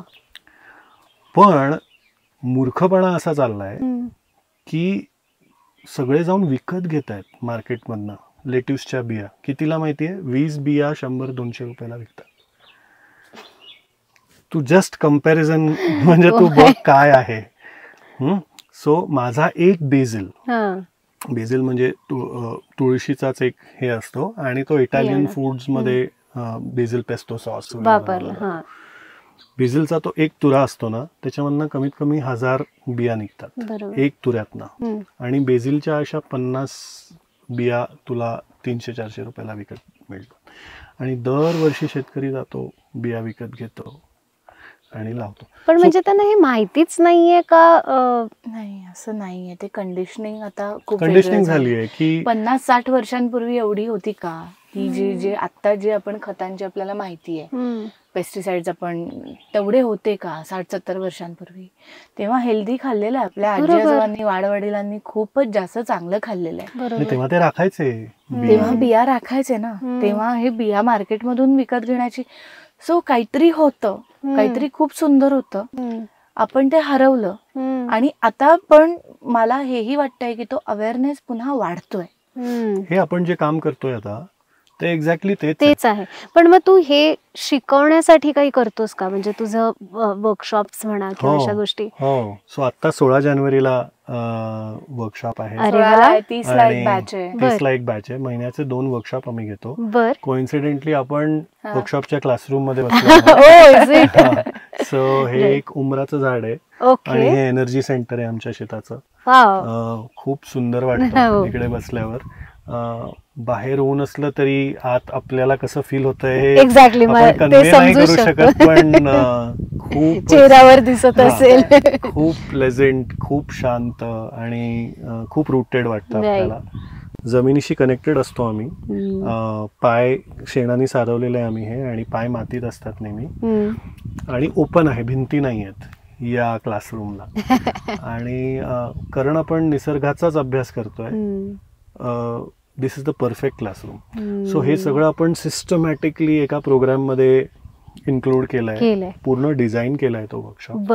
त्याच्यामध्ये फ्रॉम बेसिक्स, म्हणजे मला जर मी शहरात राहणारा एक व्यक्ती आहे, मला काहीही गंध नाही, मी तुळस पण लावली नाही कधी आयुष्यात, ओके, आणि मला आता शेतकरी बनायचं आहे. सो तो जो अख्खा ट्रान्झिशन आहे त्याचा आम्ही ट्रेलर एक 3 night 4 day workshop, 3 nights 4 days, Thursday, Friday, Saturday, Sunday असे 4 दिवस आम्ही घेतो. ते एक छोटस काम आम्ही आता सुरू केलं. शिकवतो, सही आहे, मी मॅनेज करते. ती खुश ठेवते आम्हाला. किती छान. पण खूपच सुंदर एक्सपिरियन्स. म्हणजे आतापर्यंत जेवढे वर्कशॉप मध्ये 5 आतापर्यंत वर्कशॉप झाली, म्हणजे 3ऱ्या दिवशी 4थ्या दिवशी जेव्हा सगळेजण निघतात तेव्हा रडतच बाहेर जातात. म्हणजे हा समाव आम्हाला पण असं वाटतं की अरे आपण घेतो ना वर्कशॉप, त्यामुळे आपल्याला ते कळत नाही की तो अनुभव त्यांच्यासाठी कसा एक्झॅक्टली असतो. पण सगळ्यांच्या डोळ्यामध्ये पाणी आलेलं असतं. आणि आता सुद्धा जे वर्कशॉप झालं याच्या अलीकडचं, ते असे आयुष्यभरासाठीचे मित्रमैत्रिणी बनले आणि आता एकमेकांच्या फार्म मध्ये जात आहेत. तेच ग्रुपवरच्या गप्पा मी वाचत होते. तर पलीकडे आता राहतात, अजून राहण्याची सोय नाहीये म्हणून, पण ती लवकरच होईल आणि सगळे त्या जंगलामधून चालत चालत चालत पहिल्या दिवशी इकडे येतात आणि इकडे शिकायला सुरुवात होते. असं इकडे आमचा एक फळा लागलेला असतो आणि मजा अशी आहे ना, हे जेव्हा आम्ही बांधलं म्हणण्यापेक्षा काय जे काही तयार केलं, आजूबाजूच्या शेतकऱ्यांकडून बांबू विकत घेतले. अच्छा. आणि ह्या 2 फांद्या आहेत ना निगडीच्या निरगुडीच्या, तर त्या आम्ही तर काहीतरी पाहिजे ना आम्हाला, बांबूच हवे होते, बेस पाहिजे, ते सगळं वरच घेऊ शकेल असा. ती झाडच झाली, त्यांनी मुळंच रोवली, त्या फांद्या नाही राहिल्या. तर ही दोन्ही आता झाड आहेत ज्यांच्या वरती हा सगळा डोलारा उभा आहे. त्यांना बघ पालवी फुटली, त्या वाढत जाणार. सो हळूहळू हळूहळू हे निसर्ग म्हणून इतकी कमाल करतं ना की म्हणजे, आणि मजा येते बघताना, खूप मजा येते. सो तुमचा कसं सांगायचं, एक लिव्हिंग ऑर्गॅनिझम सारखा आहे हे शेत.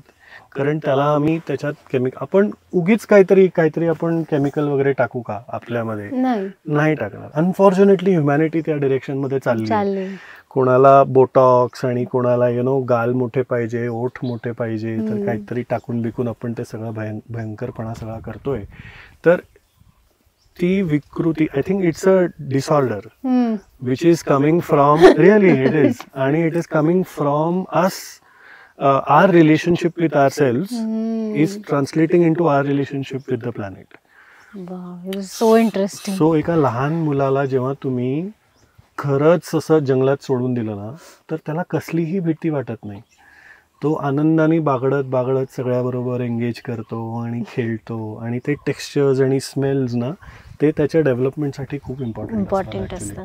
So sorry to cut you, मी थोडंसं बोलते. स्वप्नीलचं म्हणणं काय ह्याच्यामध्ये की सुंदर दिसणं ही सध्या प्रत्येकाची गरज बनल्यासारखं झालंय. ओके, म्हणजे सुंदरपणाची परिभाषा बदलली आहे. सगळेजण आता सिमिलर दिसायला लागलेत. म्हणजे प्रत्येकाचं जे वेगळेपण आहे ते सौंदर्यच आहे. म्हणजे सगळ्यांना सरळच नाक पाहिजे, सगळ्यांचे एका. तर what he is trying to tell की ते आपण आपल्या भाज्यांमध्ये सुद्धा बघायला लागलोय. ते एखाद्या भाजीचा शेप चांगला नसेल तर आपण ती विकत नाही घेतो. तर जे आपण आपल्या बरोबर करतोय, जे नॅचरल नाहीये, जे कुठे थांबायचंय ते आपल्याला कळलं पाहिजे आणि त्याचा कॉल प्रत्येकाने स्वतःचा घ्यायचा आहे. कारण सुंदर दिसणं कधी थांबू शकतं, याला there is no limit to it. तर तेच आपण आपल्या अन्नाबरोबर सुद्धा करायला लागलोय. सगळं असं सिमिलर दिसलं पाहिजे, सगळी फळं सेम साईडची असली पाहिजेत, आणि त्याच्यामुळे त्याच्यामध्ये सुद्धा आपण तीच टोचणं सुरू केलेलं आहे. सो आणि मजा अशी आहे ना की आपल्याला ते लहानपणी शिकवायचंय ना की आपण काय खातो तेच आपण बनतो. हे किती रिलेटेड आहे बघ. म्हणजे आता सध्या जे आपण खातोय टोचलेलं, तसंच आपल्यामध्ये यायला लागलंय की आपण सगळेजण एका ठराविक आकाराचेच पाहिजेत. हे थोडा 2 गोष्टी. आता औषधांबद्दल सुद्धा जे स्वप्नील बोलला, मी थोडंसं त्याला जास्त एलॅबोरेट करीन की काही गोष्टी मेल्या सपोज, किंवा काही गोष्टी कुरतडल्या, तर आम्ही कुरतडू देतो. आम्ही त्या झाडाला वेळ देतो की फाईट कर ना, मला ताप आला, दुसऱ्या सेकंदाला मी का गोळी घेऊ, मी माझ्या बॉडीला केव्हा चान्स देणार, भाई फाईट कर ना. जेव्हा ह्युमन होत दिलेलं आहे आपल्यामध्ये सगळं देवाने की फाईट बॅक करण्यासाठी, ताप येतो ते पण बॉडी फाईट करत असते म्हणून ताप येतो आपल्याला, ती रिॲक्शन आहे. तेवढा वेळ द्या ना. जेव्हा ते पलीकडे आता बाहेर जायला लागेल गोष्टी, तेव्हा मग तुम्ही काहीतरी करा की बाबा रे ठीक आहे, एखादी काय 5 दिवस झाले आणि आता मी गलित गात्र होऊन गेलेली आहे, मग तू एखादं काहीतरी औषधांची मदत घे. आजकाल काही होण्याच्या आत जरा खवखवतोय कसा टाकली गोळी. मग तुम्ही फिट कधी होणार? तुम्ही प्रत्येक वेळेला कुबड्या घेऊनच जगताय. तसंच अन्नाचं झालेलं आहे. सो सगळंच कनेक्टेड आहे. ती जी विकृती किंवा डिसऑर्डर तो म्हणतोय, तर त्याला तो फक्त दिसण्याला नाही म्हणत आहे किंवा बोटॉक्स करण्याला नाहीये. इट्स एव्हरीथिंग इज कनेक्टेड, आणि ती डिसऑर्डर प्रत्येक गोष्टीमध्ये येते. बरोबर. तुम्ही जसा वेळ जास्त घालवता निसर्गात, तुम्हाला कळायला लागतं की देर इज नो सेपरेशन.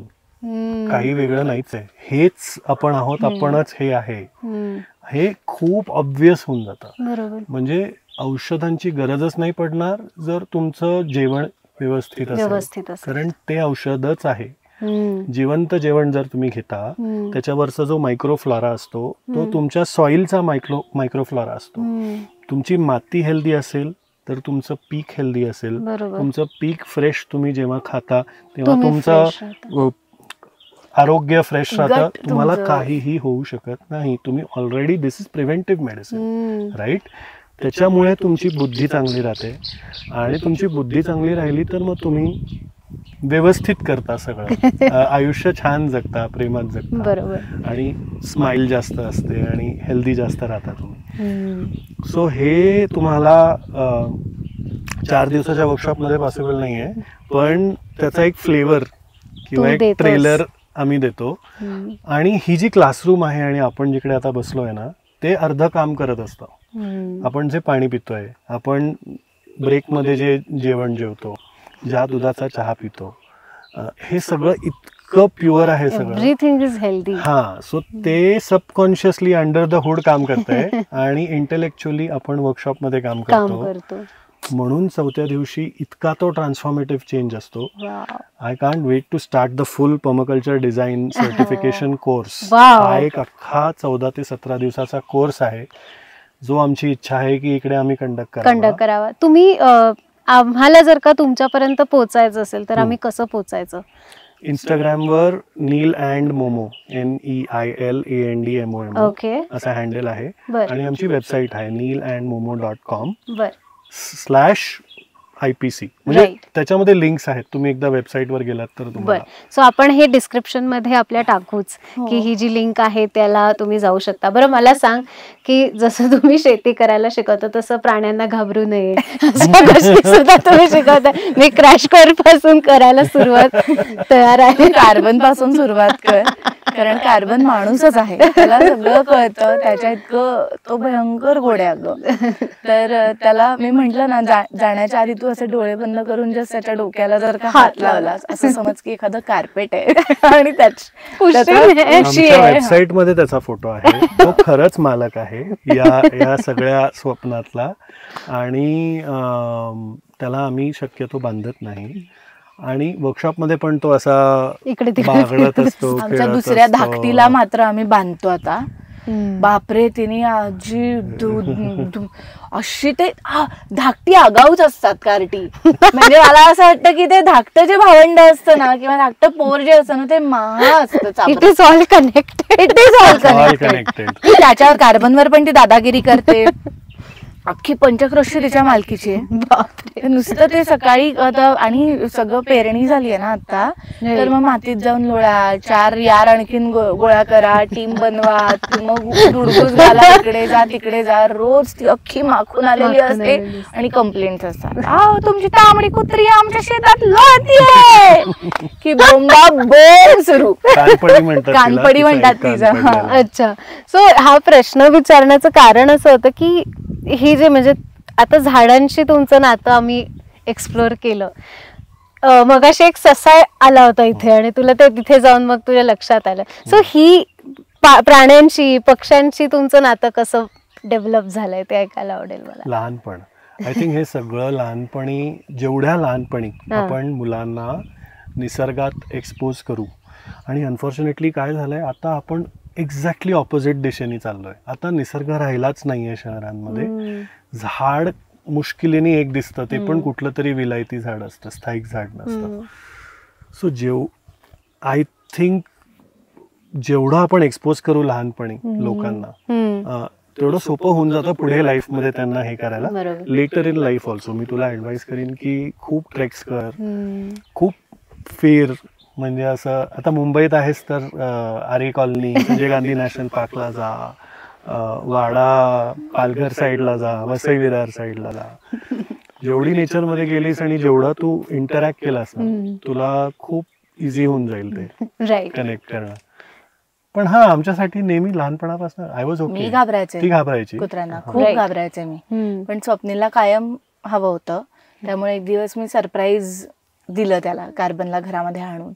आणि त्या क्षणापासून जे बॉन्ड झालो आम्ही. मी मुंबईतल्या घरातल्या कुत्र्यांना घाबरायचे. मी ट्रेकला जायचे तेव्हा 4-4, 5-5 कुत्री असायची. हिमाचल आणि तिथे तर असतातच, म्हणजे तुमच्या ट्रेकला तुमच्या बेस कॅम्प पासून 3-4 कुत्री तुम्हाला फॉलो करतात, ती शेवटपर्यंत तुमच्या बरोबर असतात. आणि ती इतकं, पण मी घरातल्यांना घाबरायचे, पण आता ती पूर्ण भीती गेली. जो कार्बनमुळे गेली. पालींना आधी मी घाबरायचे, आता पाल घरात दिसली नाही तर माझं असं होतं, अरे स्वप्नील पाल आली पाहिजे यार घरात, किडे. कारण तुम्ही निसर्गात गेल्यानंतर ना तुम्हाला प्रत्येक गोष्टीतली मजा कळायला लागते. आणि हे कळायला लागतं की ते तुम्हाला काही करणार नाही. आता एखादा कोळी किंवा मकडी किंवा माशी जरी, मोठी गांधील माशी जरी घरामध्ये घुसली, भुंगा आला, तरी सुद्धा मला भीती नाही वाटत. आम्हाला माहितीये की तो आम्हाला काही नाही करणार. आणि आम्ही मनात म्हणतोय की आम्ही बोलतो पण इकडे येऊ नको, तू तिकडे तो मॅनेज कर. आणि ते होतं अगं समाव, ते नाही येत आम्हाला त्रास द्यायला. घरामध्ये सुद्धा पाल बिल असली तरी सुद्धा मी आता तिकडे जाऊन, आता सपोज मला ती तिकडून तिकडे जायला पाहिजे, पडदा आहे, मी पडदा खाली करू शकते. आमच्याकडे एक उंदीर मामा होता, तो माझ्या पायाशी खेळत होता. सो याच्या आधी आम्ही जेवत असताना तो पायांवरून चालत चालत गेला आणि माझं असं झालं, उंदीर गेला बहुतेक माझ्या पायांवरून. आता मी इतकी फेल झालीये, माझ्याकडे व्हिडिओ आहे. तो पिंजरा, मग तो इथेच खेळत होता पाखरांना खात, इथे म्हणजे घरामध्ये. आणि मग स्वप्नीलने आणून शेजारी पिंजरा ठेवला, कारण तो पिल्लं घालायला, म्हणजे ते अवघडच झालं होतं प्रकरण, आम्हाला पकडायचंच होतं त्याला. शेजारी पिंजरा ठेवला आणि चीज लावून ठेवलं, तर तो आमच्या समोर असा खेळत खेळत खेळत खेळत गेला. आम्ही तो पिंजरा उचलला आणि त्याला विहिरीपाशी सोडून आलो, म्हणजे दूर थोडं सोडून आलो, कारण मारवलं नाही, म्हणजे मारायचं नाही. तिथे आम्ही काहीच मारत नाही, आम्ही फक्त त्याला मारायचं. म्हणजे पर्माकल्चर मध्ये आम्ही काय करतो, सिस्टीम मध्ये अजून एक एलिमेंट ऍड करतो प्रॉब्लेम सॉल्व्ह करायला.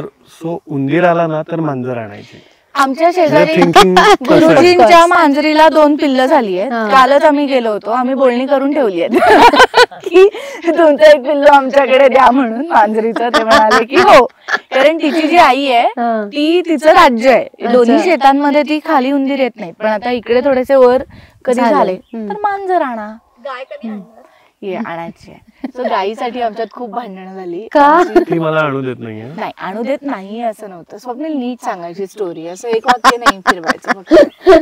काय नाही, बेसिकली ती खूप मोठी रिस्पॉन्सिबिलिटी होते. आणि आमचे अजूनही शहरात, कारण गाय आणली ना तर तिला आंघोळ घालण्यापासनं, तिला चारा 2दा, आणि इमोशनली पण तिला जर खुश ठेवायचा प्राणी आणला तुम्ही, तर फक्त तुमच्या हौशीसाठी नाही आणायचा. त्या प्राण्याला काय काय लागतंय, इन्क्लुडिंग हॅपीनेस, आणि हे तुम्ही कसं प्रोव्हाइड करणार आहात, हे जिथपर्यंत तुम्ही पूर्ण सॉल्व्ह करत नाही. आता तू म्हटलीस की चाळीत कुत्री, म्हणजे ते नाही केलं पाहिजे, कारण त्या जीवाला काय आमच्याकडे 24 तास कोणी नव्हतं शेतावरती. आम्ही आता अंकुश आणि कविता आलेत, खुशाल त्यांचा छोटू, तर आता आम्ही काहीतरी विचार करू शकतो. कारण तेव्हापर्यंत आम्ही म्हणलं ना की फिगर आउट करण्यात गेली 5 वर्ष. माझ्याकडे हाऊस हेल्प, म्हणजे आमच्या अनिता मावशी शेतामध्ये स्वयंपाकाला यायच्या गावातल्या आमच्या, तर त्या वर्षभरापूर्वीच आम्हाला मिळाल्या. त्याच्या आधीची 4 वर्ष रांधावाडा, उष्टी काढा आणि शेतकाम करा, असं आमचं चालू होतं. म्हणजे इथे आल्यानंतर आमचा दिवस सकाळी 6ला सुरू व्हायचा आणि रात्री 9:30 वाजता शेवटचं भांड घासून आम्ही झोपायला जायचो. तसे मेल्यासारखे पडायचो, म्हणजे लिटरली. बरोबर. तर एवढं असताना आणखीन म्हणजे आम्ही बाहेरच पडू शकलो नसतो, शेत सोडूच शकलो नसतो. आय थिंक एक स्टेप बाय स्टेप तुम्ही जाणं प्रेफर करताय. आणि मला वाटतं तो गोठ्याचा एक सेटअप, त्या सगळ्या गोष्टी करणं थोडंसं. आणि माणसं, कसं आहे, आम्ही फर्स्ट जनरेशन आहोत गावात, पिढ्यानपिढ्या ते करत आले आहेत ना. सो आजोबा मुलाला देतात, मुलगा त्याच्या मुलाला देतो, अख्खं घर त्याची काळजी घेतं. ती एक कम्युनिटी असते तिकडे. इकडे तो इफ यू आर ओके आणि कम्फर्टेबल, मी एक प्रश्न विचारू इच्छिते. सो तुम्ही जेव्हा एक फ्युचर प्लॅन करता तुमचं दोघांचं हक्काचं, so do you guys plan की हे असं वाढवायचंय मग आम्हाला आमच्या मुलांना, की अशा गोष्टी तुमच्यामध्ये कधी डिस्कस होतात? ऑफकोर्स होतात. आम्हाला होम स्कूलिंग करायचंय आणि मला कायम असं वाटतं की मला आई होण्यापेक्षा सुद्धा मला स्वप्नीलला बाबा झालेलं बघायचंय, म्हणून आम्हाला म्हणजे हवंय. आता लाईफ चॉईसेस थोडेसे आमचे इतके डिफिकल्ट होते आणि गेली 5-7 वर्ष आम्ही इतके जीवापाड पळतोय, त्यामुळे अजून नाहीये तिसरं. पण आम्हाला नकोय असं अजिबातच नाहीये. कारण तो इतका, मी कायम असं मजेत म्हणते की स्वप्नील मला लागलेली अशी लॉटरी आहे. त्याच्या येण्याने माझं आयुष्य इतकं बदललं. आणि तो जेव्हा शिकवतो किंवा तो जेव्हा बोलतो ना, तर आपण असं म्हणतो ना की कपलनी एकमेकांच्या प्रेमात पडत राहायला पाहिजे. तर एरवी कधी कधी मी चिडते त्याच्यावर, पण जेव्हा तो असं बोलायला लागतो एखाद्या विषयावरती तेव्हा मी परत प्रेमात पडते. म्हणजे यू गेट इन्फ्लुएन्स्ड की ओ माय गॉड काय सांगतोय. कारण म्हणजे शिकवताना नंतर जेव्हा वर येऊन घरात काहीतरी प्रश्न विचारायला लागतो तेव्हा तसंच तुला तर कसं पण होतं माझं तेवढं. नाही आमच्या घराची अगं मला हे म्हणतात काय काय म्हणतात तुम्ही मला? तुफान. तुफान नाही आणि काय हायकमांड म्हणतात मला. म्हणतात म्हणजे कोण कोण म्हणतात? हा आणि ह्याचे बाबा सगळेच म्हणजे हायकमांडचा आदेश आलेला आहे. अरे अगं करतच म्हणजे त्याशिवाय हालत नाहीत ग. म्हणजे किती तिच्या चेहऱ्यावर किती दिसतंय ते ती दुःख. actor आहे, पण आम्ही हे बिचारे हो मी आल्यावर काम करतात. इथे येऊन तुमच्या रिलेशनशिप मध्ये काय बदल घडले किंवा काय नवीन तुम्ही एक्सप्लोर, म्हणजे नवीन तर बऱ्याच गोष्टी एक्सप्लोअर केल्या असतील, पण संबंध नातेसंबंध जे असतात ना तर ते कसे तुमच्यासाठी आणखीन दृढ व्हायला लागले इथे आल्यानंतर? मी माझ्यासाठी I will speak for my self, Yes, she can of speak course. For her self. पण माझ्यासाठी दोन गोष्टी मला जाणवत आहेत की आमची रिलेशनशिप खूप जास्त डीप झाली इकडे आल्यानंतर. एक त्याला मोठं फाउंडेशन मिळालं नंबर वन. आणि मला आय थिंक जी करन्सी असली पाहिजे रिलेशनशिपमध्ये इज ट्रस्ट. तुमचा ट्रस्ट वाढत गेला पाहिजे. तो ट्रस्ट एक सर्टन पॉइंटच्या पुढे गेलेला आहे आता. म्हणजे मी इतका ट्रस्ट करतो तिला, which is I think the most important thing in a relationship. Very true. I can trust her with my life now. And here when I say that here, I really mean it. म्हणजे your life sometimes can be in danger. कारण you are out in the elements. इकडे wild life आहे, इकडे extreme weather events होतात, इकडे त्या सगळ्या गोष्टी होतात. राईट. तर जेव्हा ह्युमन डेन्सिटी कमी होते ना तेव्हा ह्युमॅनिटी वाढते. सो सुंदर आहे. कारण शहरात तुमच्याकडे लक्झरी आहे की माझ्या शेजाऱ्याला मी बघणार नाही, न बघता लिफ्टचं बटन दाबीन आणि निघून जाईन किंवा दिवसभर कुणाला नाही. पण इकडे जर अतिवृष्टी पाऊस झाला किंवा एक अर्थक्वेक आला आणि रस्ते बंद झाले तर पुढच्या 6 महिन्यासाठी तुमच्याकडे अन्न काहीच असणार नाहीये, इलेक्ट्रिसिटी असणार नाहीये. तेव्हा जर ह्युमॅनिटी नसेल तर मग तुम्ही सर्वायवलचा प्रश्न येतो. सो जेव्हा त्यामुळे ना एक वेगळ्या लेवलचा ट्रस्ट मला आता तिच्यामध्ये आहे. आणि तो ट्रस्ट इतका डीप आणि इतका स्ट्रॉंग झालाय की that is the most beautiful thing that can happen to someone in a marriage. किती सुंदर आहे. So I can trust her with my life, absolutely. So this is the most beautiful thing for me that has happened. Wow. I think इथे आल्यानंतर ना म्हणजे त्याला माहितीये की 4 गोष्टींकडे त्याला बघण्याचीच गरज नाहीये किंवा तसं आम्ही दोघंही खूप स्ट्रॉंग होतो. म्हणजे साधं आता सामान सुद्धा आणायचं आहे, मोठ्या मोठ्या गोष्टी मी उचलून आणते. इथे आल्यानंतर फिजिकल आमची कपॅसिटी सुद्धा खूप जास्त वाढली आहे कारण इथे वेड्यासारखं कामच करायला लागतं. हॅव्हिंग सेड दॅट ऑब्व्हियसली प्रेम आणि हे कारण मधली काही वर्ष अशी होती जेव्हा त्यांनी सगळं सोडून आमच्यासाठी हे सगळंच नवीन होतं. सो आय थिंक तो एक आजमावणारा पिरियड होता आमच्यासाठी जो प्रत्येकाच्या आयुष्यामध्ये येतो. पण परत तेच की आमच्यामध्ये ना ऍडजस्ट करायला लागणाऱ्या गोष्टी नव्हत्या. आम्ही एकमेकांशी खूप जास्त बोलतो. आम्ही आमची भीती असेल किंवा जे काही वाटणं असेल ते आम्ही एकमेकांशी मोकळेपणाने डिस्कस करतो. आणि एक अशी अवघड परिस्थिती होती कारण nothing was working for us. आणि nothing was working in the sense की माणसंच मिळत नाही आहेत कामाला, येतच नाही आहेत. तो आम्हाला असं फिलिंग यायचं की आम्ही कुठेतरी अडकलोय. अतिवृष्टी झाली होती तेव्हा सुरुवात कुठून करायची हे कळत नव्हतं. म्हणजे काही सुरू करायला पाणी पाहिजे, विहीर खोदायला सुद्धा माणूस मिळत नाहीये, कोणाकडे जायचं. पण त्याच्यामध्ये ना ते एकमेकांबद्दल असणारा जो ते बोलला की विश्वास आणि प्रेम, तर ते इतक्या सगळ्या गोष्टींमध्ये आम्ही इतके स्ट्रॉंगली एकमेकांबरोबर होतो. आणि ज्या गोष्टींमध्ये तो कमी होता तेव्हा मी ती समभाव आमच्या दोघांमध्ये ते आहे की ज्या गोष्टीत मी कमी आहे तिथे तो ती गोष्ट भरून काढतो आणि ज्या गोष्टींमध्ये तो कमी आहे मी तिकडे ती गॅप फिलअप करते. राईट. तर इतका परफेक्ट बॅलन्स आहे. आणि ती 4-5 वर्ष जेव्हा मी हे सगळं करत होतो तेव्हा आम्हाला ते ना उमजत गेलं. ती गोष्ट कळायला की आपण एका बेसिकली टीमला जेवढा डिफिकल्ट चॅलेंज दिला जातो आणि जर ती टीम तो जिंकून पुढे निघते तर त्या टीमचा जो बॉन्ड असतो ना इट्स समथिंग लाईक दॅट की you go into war together आणि then you can trust each other with your life you know. So that's तसं काहीतरी ते झालेलं आहे. आणि आता डेफिनेटली आता मी आल्या क्षणी म्हणेन की त्या रोडचं उदाहरण आहे की आता डांबरी रस्ता झालाय आणि नाव द लाईफ इज स्मूथ व्हायला सुरुवात झालेली आहे.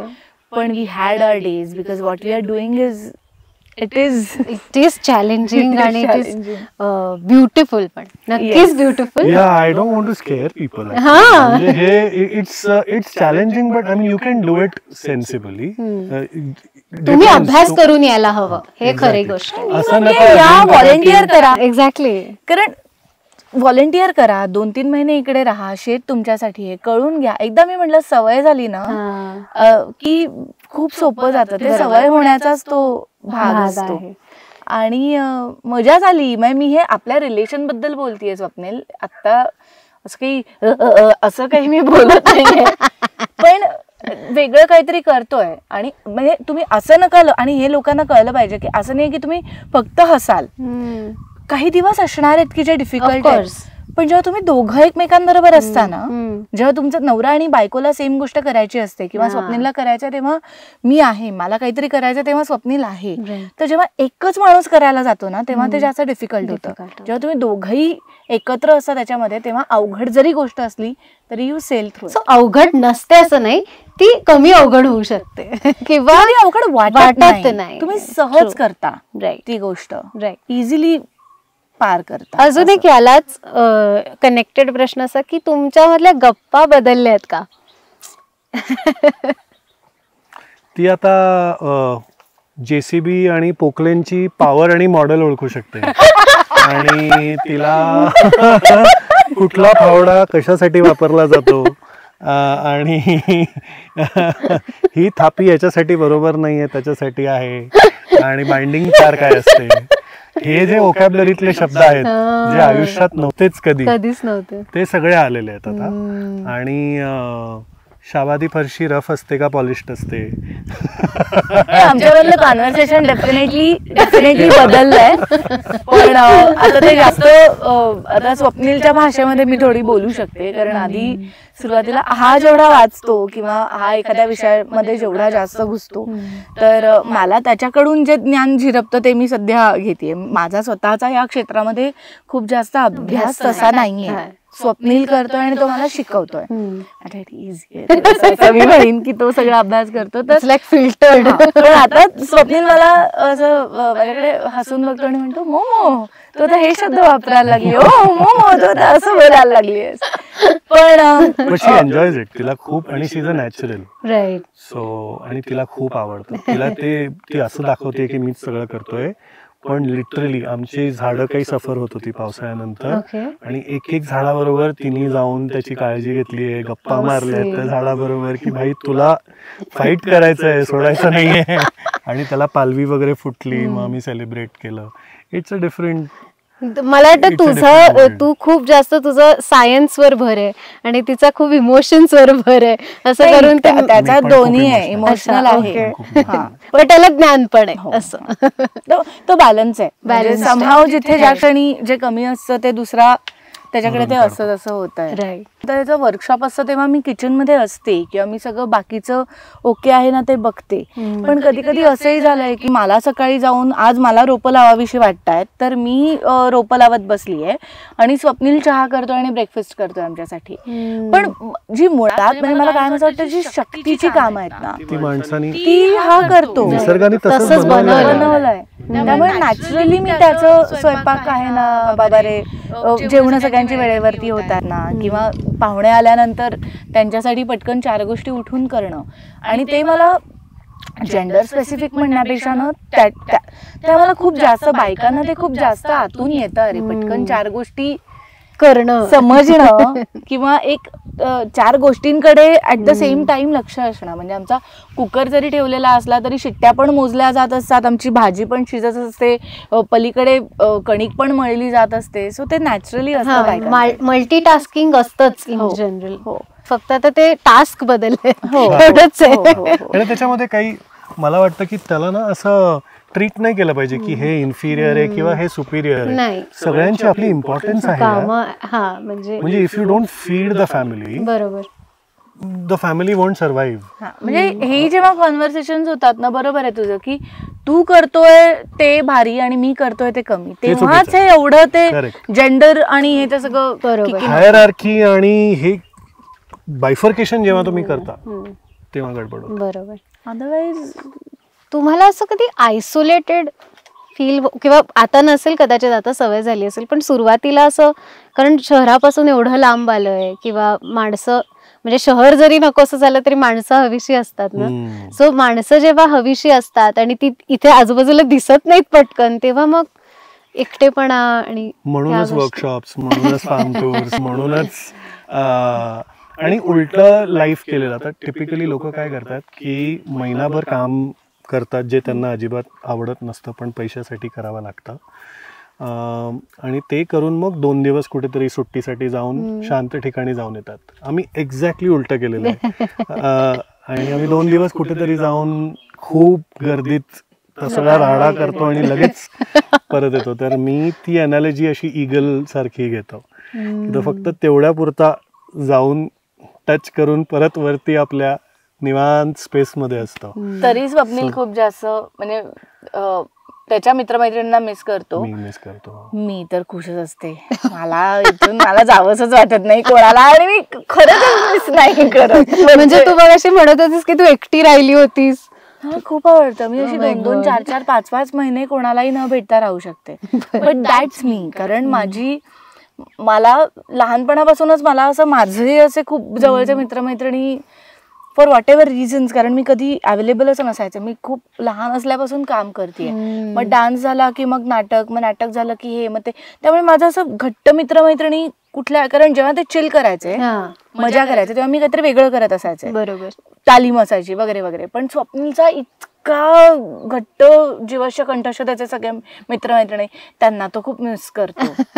आणि माझे मित्र खूप, कारण मी I was a only child, तर मला घरी तिची तशी गौतमी, आई, फॅमिली हे सगळे जे आहेत ना ते खूप क्लोज आहेत. आता ते माझी फॅमिली झाली. म्हणजे मी विसरून जातो कधी कधी की तो तिचा भाऊ आहे, म्हणजे असं तो माझाच भाऊ आहे, असंच आहे.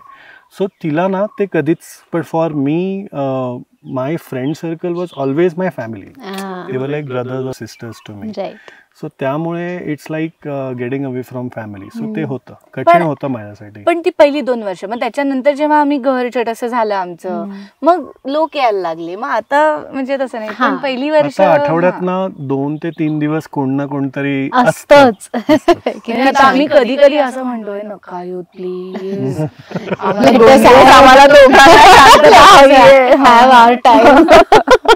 म्हणजे इथे पण येऊन गर्दी करायला लागले की काय लोक. नाही, पण आता सगळेच जण खूप उत्सुक आहेत. आणि आम्हाला फॉर्च्युनेटली आमची फॅमिली इतकी सुंदर आहे ना, की आम्हाला कधीच हा प्रश्न ना स्वप्नीलच्या आई वडिलांनी विचारला ना माझ्या आई बाबांनी विचारला की अरे तुम्ही हे काय करताय, तुम्ही हे कधीच केलं नाहीये लाईफ मध्ये, तुम्ही how are you going to survive, और कसं, म्हणजे तुम्ही पैसे कसे कमावणार आहात किंवा काय करणार आहात. त्यांचा इतका जास्त विश्वास आहे की हे करतील काहीतरी, they will figure their life out. Very beautiful. They trust us completely. की हे फोडूनच येतील, म्हणजे हे गेलेत काहीतरी करायला तर सोडणार नाही. आणि मला असं वाटतं की आपल्या आधीची जनरेशन तर अशी आहे की त्यांना हे सगळं खूप आवडेल. म्हणजे त्यांची, म्हणजे आपल्याला हा चॉईस आत्ता आहे, पण त्यांची मजबुरी होती शहरात जाणं. आणि इन अ वे की त्यांना पैसे कमवणं, की आता लोकांना करायचं नाहीये पण तेव्हा पर्याय नव्हता.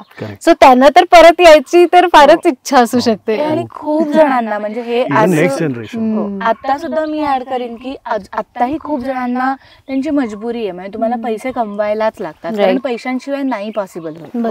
मला काहीही गोष्ट करायची तरी तुम्हाला ते करायला लागतं. पण पैसे कमवताना सुद्धा ज्यांना हा अनुभव घ्यायचा आहे त्यांच्यासाठी आमचं शेत कायम उघडं असेल. किती छान. व्हॉलेंटिअरिंगसाठी या, शेतामध्ये इथे राहायला या. मोठी उडी घेण्याच्या आधी जर का राहून तुम्हाला त्याच्याबरोबर फॅमिलियर व्हायचं आहे की कसं असतं गावातलं लाईफ, काय काय चॅलेंजेस येऊ शकतात, जे सुरुवातीला मी जसं मगाशी म्हटलं की तुम्ही इम्युन होईपर्यंत त्या सगळ्या गोष्टींबरोबर ते चॅलेंजेस वाटतात, नंतर इट्स युअर लाईफ, मग ती मजाच येते, मग काहीच वाटत नाही. बरोबर. तर ते करण्यासाठी महिना 2 महिना सुद्धा तुम्ही आमच्याकडे येऊन राहू शकता. तर या सगळ्यासाठी आमचं फार्म उघडं आहे आणि आता थोड्याच दिवसांमध्ये गोष्टी आणखी will be able to accommodate them, त्यांना आम्ही सामावून घेऊ शकू. तर थोडे टेंट्स वगैरे कुठेतरी लावू शकतो का, आम्ही फिगर आउट करतो. झालं की मग आय गेस खूप एनरिचिंग एक्सपिरियन्स आहे आमच्या सगळ्यांसाठी हा. कारण तुम्ही हे तुमचं आयुष्य रोज जगताय, पण आमच्यासाठी हे खूप नवीन आहे आणि इन अ वे खूप फॅसिनेटिंग आहे. आणि खूप म्हणजे मी अशी मागच्या एका इंटरव्ह्यूमध्ये मी हेमंत दादाला विचारलं होतं की तुझं ड्रीम रुटीन काय असू शकतं, तर त्याने मला सांगितलं होतं की माझं ड्रीम रुटीन हे असू शकतं. आणि तुमचं ड्रीम रुटीन तुम्ही ऍक्च्युली जगता हे आहे आणि हे प्रेझेंट टेन्स मध्ये मला अनुभवता आलंय लगेचच माझ्या पुढच्या मुलाखतीत.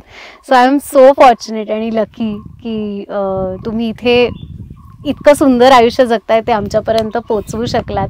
तुम्ही खूप सुंदर बोलता बाय द वे. म्हणजे हे नुसतं एनरिचिंग दिसत नाहीये, तर तुमचं असणं पण ते तेवढंच महत्वाचं आहे.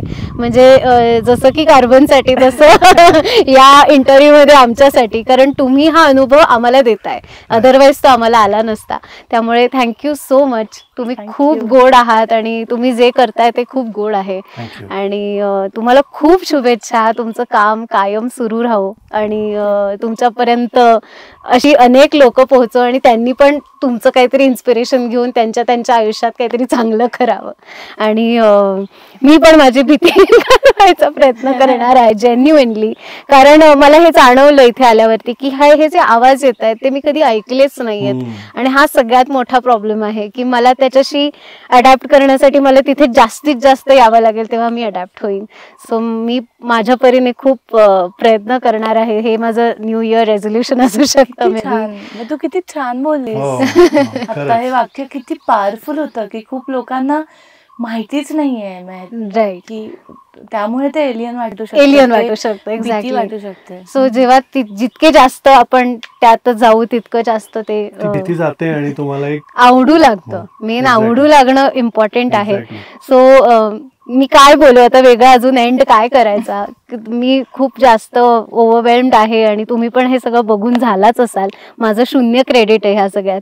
आणि थँक्यू सो मच. आणि थँक्यू. आणि मला एक छोटंसं ऍड करायला असं आवडेल की तुम्ही पहिले आहात फार्मवरती येणारे. रादर माझी तरी इंडिव्हिज्युअली माझी पहिलीच पॉडकास्ट आहे. स्वप्नीलची याच्या आधी झाली होती. मी पॉडकास्ट सुद्धा कधी केलं नव्हतं. म्हणजे असं कधी आम्हालाच खूप जास्त भारी वाटतं या गोष्टीबद्दल. मृण्मयी देशपांडे आमच्या खूपच मला इतकं छान वाटतं. आणि तुम्ही पहिले असल्यामुळे तुम्ही हा इंटरव्ह्यू आमच्यासाठी कायम स्पेशल असेल, कारण अशा पद्धतीने लोकांपर्यंत पोहोचण्याचा हा पहिला अनुभव आहे. किती छान. आम्हालाच बरं वाटतंय हे ऐकून. त्यामुळे हा एपिसोड तुम्हाला कसा वाटला आम्हाला कमेंट करून नक्की सांगा. आम्ही डिस्क्रिप्शन बॉक्समध्ये त्यांच्याबद्दलची सगळी माहिती तुमच्यापर्यंत पोचवू. नक्की एनरोल करा. नक्की निसर्गाला आपलंसं करा. किती छान ते दोघं आयुष्य जगतायत हे बघणं खरंच गरजेचं आहे. आणि तुमचे काही सजेशन्स असतील तर आमच्यापर्यंत नक्की पोहोचवा. आणि आरपार या यूट्यूब चॅनलला सबस्क्राईब करायला विसरू नका. धन्यवाद.